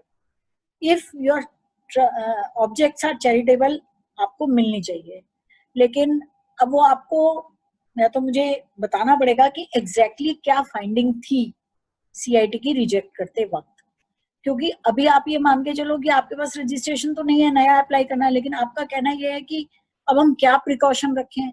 एक तो आप अपने ऑब्जेक्ट्स चेक कीजिए, उसमें कहीं ऐसा कुछ नहीं आना चाहिए जो एक परिवार के लोग बैठे हैं उनको कोई बेनिफिट जा रहा है। ऐसा कोई बार नहीं है कि एक परिवार के लोग बोर्ड में नहीं हो सकते या मैनेजमेंट में नहीं हो सकते। मेरे अपने लिखे हुए कुछ डिसीजंस हैं चंडीगढ़ बेंच के, और आप सर्च करेंगे तो आपको कुछ हाई कोर्ट्स भी मिल जाएंगे। लेकिन देखो, मेरा ये मानना है कि बी प्रैक्टिकल। जब आपको लगता है कि अगर इसमें कुछ इस वजह से दिक्कत आ रही है, तो उसका कॉम्पोजिशन थोड़ा चेंज करने की कोशिश कर दो, बस। That would be the best. मतलब बाकी तो लड़ाई है ना, जुडिशियली तो आप लड़ते रहो, उसमें वो अलग बात है। Ma'am, the last question is कि पहले वाला जो प्रोसेस था, as per your view, and सब लोग प्रैक्टिशनर्स हैं यहाँ पे, so it was felt that was not very transparent in terms of grant of registration and all, and grant of ATG. So what do you feel with this new thing in line? Will those things will be curtailed and it will be a proper online process? And what is your take on this subject? देखो, मेरा ये मानना है कि definitely the intention is to make everything transparent so that everybody knows what is happening. But you all know everything happens despite all these precautions taken by the government. My take is that under section 12AA, 11, 10, 23, whatever it was before the amendment, things were quite settled. Issues were quite settled through high courts or even Supreme Court कि ये होना चाहिए, ये नहीं होना चाहिए। एक बार को for once the things will like blow up because everything has to be changed. जो already registered है उनको भी register कराना है। जब 12AA आया था, उससे पहले 12A होता था, 12A में registration होती थी, तो ऐसा कभी भी नहीं हुआ कि 12A वालों को 12AA में कन्वर्ट कराना पड़ेगा। अब ये नई कहानी है कि 12A में रजिस्टर्ड हो तब भी आपको कन्वर्ट कराना पड़ेगा। तो देखो, दोनों ही बातें हैं। From the governments point of view, definitely it will bring much transparency. आपको एक बार मिल गया, आप सारी जिंदगी लेकर बैठे रहते हो, अब हर 5 साल बाद आपको बताना पड़ेगा उन्हें। लेकिन डेफिनेटली प्रैक्टिशनर्स के, देखो हमारी तो बात छोड़ दो, प्रैक्टिशनर्स को तो इन एनी केस काम ही मिलता है ना। अब आप हर 5 साल बाद रजिस्ट्रेशन कराओगे, री रजिस्ट्रेशन कराओगे, दैट्स अ डिफरेंट थिंग। लेकिन एसएससीज के लिए डेफिनेटली काम बढ़ जाएगा, कंप्लायंसेस बहुत बढ़ जाएंगी।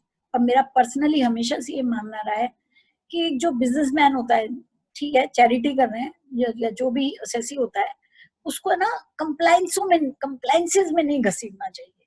Let him do whatever he is doing. Business कर रहा है तो बिजनेस करने दो, चैरिटी कर रहा है तो चैरिटी करने दो, वो बेचारा कंप्लायंसेस में ही लगा रह जाएगा। मैंने मतलब ऑनेस्टली बेंच में भी बैठकर ये वाली बात कही हुई है डिपार्टमेंटल रिप्रेजेंटेटिव से कि भाई इन्हें बिजनेस करने दो, इन्हें क्यों कंप्लायंसेस में लगा रखा है। तो दैट इज माय टेक।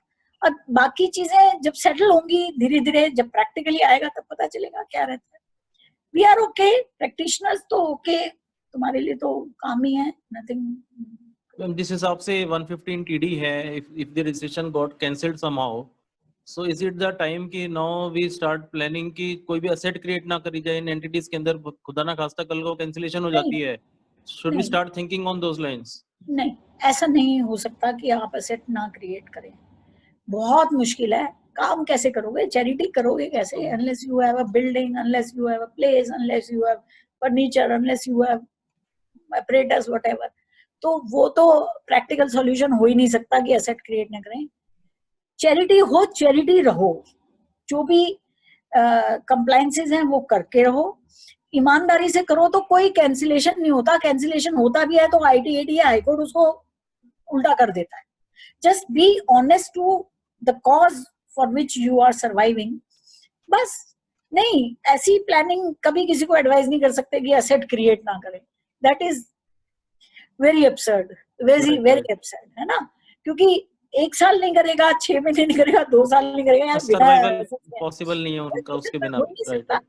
जैसे मैंने कहा, if you remain honest to the cause for which you are existing, कोई कुछ नहीं बिगाड़ सकता.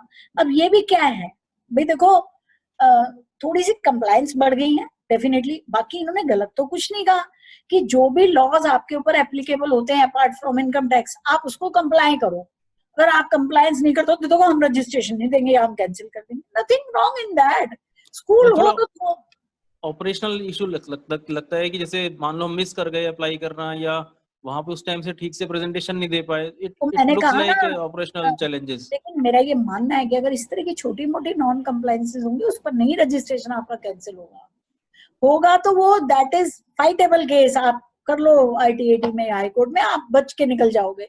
जो मैंने एग्जांपल दिया, ROC की फीस नहीं दे रही, क्या मुसीबत आ गई. ROC खुद कहती है वो क्या कुछ लेट फीस वेट फीस लगा के दे देते हैं, तो what is wrong in that. तो that is quite an arguable case. तो आप ऑनेस्टली अपना काम करते रहो, कुछ नहीं होगा, don't worry.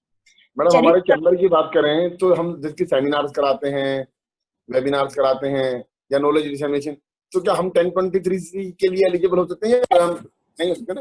1023C is exclusively for educational institutions and medical institutions. आपके केस में ये बहुत भारी इशू आ सकता है अगर हम ये कहते हैं कि एजुकेशनल इंस्टीट्यूशन है, क्योंकि एजुकेशन में बहुत ही उठा पटक है इस बात को लेके कि अनलेस आप स्ट्रक्चर्ड लर्निंग करवाते हैं, क्लासेस होती हैं आपकी, आप बच्चों से फीस लेते हो, उनको प्रॉपर एजुकेशन देते हो, सर्टिफिकेट देते हो, it is not considered to be education. आपका जो ट्रस्ट है, आपका जो इंस्टीट्यूशन है, that will come under the advancement of general public utility. आप जनरल पब्लिक यूटिलिटी का काम कर रहे हैं, तो वो सेक्शन 11 में ही उसकी एग्जेम्पशन है. मैम किसी सोसाइटी ने एक्चुअल चैरिटी का काम कर लिया है, हर साल के 5-7 लाख रुपए इकट्ठे करते हैं और खर्चा कर देते हैं, लेकिन रजिस्ट्रेशन नहीं दिया, तो उसके ऊपर क्या टैक्स लायबिलिटी, मतलब उसने रजिस्ट्रेशन आप अप्लाई करना है 3-4 साल से नहीं किया था, हाँ तो कर लो. पिछले सालों का नहीं मिलेगा, इस साल से मिल जाएगा. तो जो कंट्रीब्यूशन आके खर्चा कर दिया उसके ऊपर टैक्सेबिलिटी वाली बात को भी कुछ भी तैयार नहीं किया था, तैयार करके किया जा रहा है. और एक्चुअल चैरिटी है, there is no actual charity है, तो कोई दिक्कत नहीं है. आप अप्लाई कर दो, जिस साल में अप्लाई करोगे आपको उस साल से मिल जाएगा. उसके पिछले साल का नहीं मिलेगा, उसके पिछले साल का अगर कोई सरप्लस होगा तो वो आपका टैक्स लग जाएगा उसके. अच्छा, बस सरप्लस पे लगेगा. ठीक. हाँ, जो भी खर्चे तो मिलेंगे ही. ठीक है. हेलो. हाँ जी सर, बताएं क्या क्वेश्चन है आपका. सर मैडम, ये 1023C वो सब रोमन 5 जो है, उसमें it is for purposes होनली for public, religious and charitable. जैसे आप कह रहे थे कि 1023 सिर्फ एजुकेशन और मेडिकल है, लेकिन 1023C विद इन सब रोमन 5 वो है only for public, religious and charitable purposes. तो इसमें way you are running temples and also schools, उसमें अप्रूवल है, तो it is better to continue with this and not go for 12A या 1020? better to continue. आप अगर already ले रखा है तो उसी को कंटिन्यू रखिए. 12A में जाते हैं, देखिए वो एक लंबी कहानी है, मुझे बहुत सारी चीजें खोलनी पड़ेंगी. अगर आप ये पूछेंगे कि 1023C लेना है या 11 लेना है, तो उसमें मतलब हाउ टू वे कि कौन सा लेना है, उसमें बहुत सारी चीजें हैं. जैसे मैं एक एग्जांपल दे देती हूँ क्योंकि मैं पूरा नहीं बोल पाऊंगी, वो दैट्स अ बिग टॉपिक। एक डीम्ड एप्लीकेशन का प्रोविजन होता है सेक्शन 11 में। हाँ जी मैडम, हाँ आपको पता है, एक्सप्लेनेशन है अंडर सेक्शन 11(1). तो उसमें वो दैट इज वेरी प्रैक्टिकल कि कोई इनकम अगर आपको इस साल में नहीं मिली तो आप इस साल में तो उसको अप्लाई कर नहीं सकते, तो वो इस साल की आपकी डीम्ड एप्लीकेशन मान ली जाएगी और जिस साल में वो आपको मिलेगी उस साल या उससे अगले साल आप उसको खर्च कर लो, नहीं करोगे तो अगले साल में टैक्स लग जाएगा। Very reasonable. क्योंकि अक्सर ये होता है, मैं जो अपने बच्चों को एग्जाम्पल देती हूँ कि कोई इनकम मेरी 31 मार्च को आई, मैं नहीं कर सकती ना, एक दिन में कहाँ उसको चैरिटी में लगाऊं, आप कहते हो 85% लगा दो, मैं नहीं मोटा अमाउंट आया 10 करोड़ आया, उस तरह का कोई प्रोविजन सर 1023C में नहीं है। ये मैंने आपको एक एग्जांपल दिया है। मैं विजय जी से कहूंगी कि एक सेमिनार और कर लेते हैं जिसमें 1023C और 11 का कंपैरिजन करेंगे। सर आप मेरे से ऑफलाइन बात कर सकते हैं अगर कोई प्रैक्टिकल इस तरह की सिचुएशन डिस्कस। ठीक है। विजय जी और क्वेरीज हैं आपके पास? नहीं, बस क्वेरीज हो गई। मैम बहुत बहुत शुक्रिया करते हैं हम आपने टाइम निकाला और इतने अच्छे से समझाया। पिछली बार भी हम लोग जब सेमिनार अटेंड कर रहे थे तो बिल्कुल मैडम आपके साथ ऐसा लगता है कि जैसे बड़ी सिस्टर बैठ के हाथ पकड़ के पढ़ा रही है मैम, मतलब हाथ पकड़ा नहीं है मैंने, देखो ऐसे नहीं बोला। मतलब बहुत अच्छे से मैम जब सेमिनार करेंगे ना पकड़ के पकड़ाऊंगी। We are so thankful for such a nice deliberation और जिस हिसाब से आपने एक्सप्लेन किया तो काफी सारे डाउट जो है एकदम क्लियर हो गए हैं। And we will be very happy कि आप नेक्स्ट वाला हमारा सेमिनार इस पे 10 जैसा आपने सजेस्ट किया, we will try to schedule it as early as possible. तो मैं विजय जी से कहूँगा please convey the vote of thanks. Thanks Saurabh ji. Ma'am जैसे कि आपका सेशन हमेशा इंटरेक्टिव रहता है और पार्टिसिपेंट्स को जैसे आपका नाम देखा ना, तो इस वजह से इस बारी पार्टिसिपेंट्स भी काफी अच्छी संख्या में जुड़े, क्योंकि वेबिनार होने के बावजूद भी ये सेमिनार की तरह इंटरेक्टिव लगता है। क्योंकि कभी कभार ऐसा होता है कि हम सिर्फ बोले जा रहे हैं तो स्पीकर भी अनकंफर्टेबल फील करता है और ऑडियंस भी कि यार हम तो एक यूट्यूब का वीडियो सुन रहे हैं। तो इसको हमने रखा ही सिर्फ जूम के ऊपर चलते हुए, बड़ा अच्छा इंटरेक्टिव हो रहा है, सबके आंसर आपस में दूसरे की क्वेरी भी रिजोल्व कर रहे हैं और खासकर मेरे जो मन में दुविधाएं थी वो सारे क्वेश्चन रिजोल्व हो गए हैं। And thank. और हम एक मैडम आपने कहा कि इसके ऊपर आप 4-5 घंटे वाली बात है, तो इसके ऊपर हम 2-3 दिन की सीरीज ही कर देंगे, एनजीओ टैक्सेशन के ऊपर सीरीज ही कर देंगे sir. Thank you ma'am and thanks all the participants.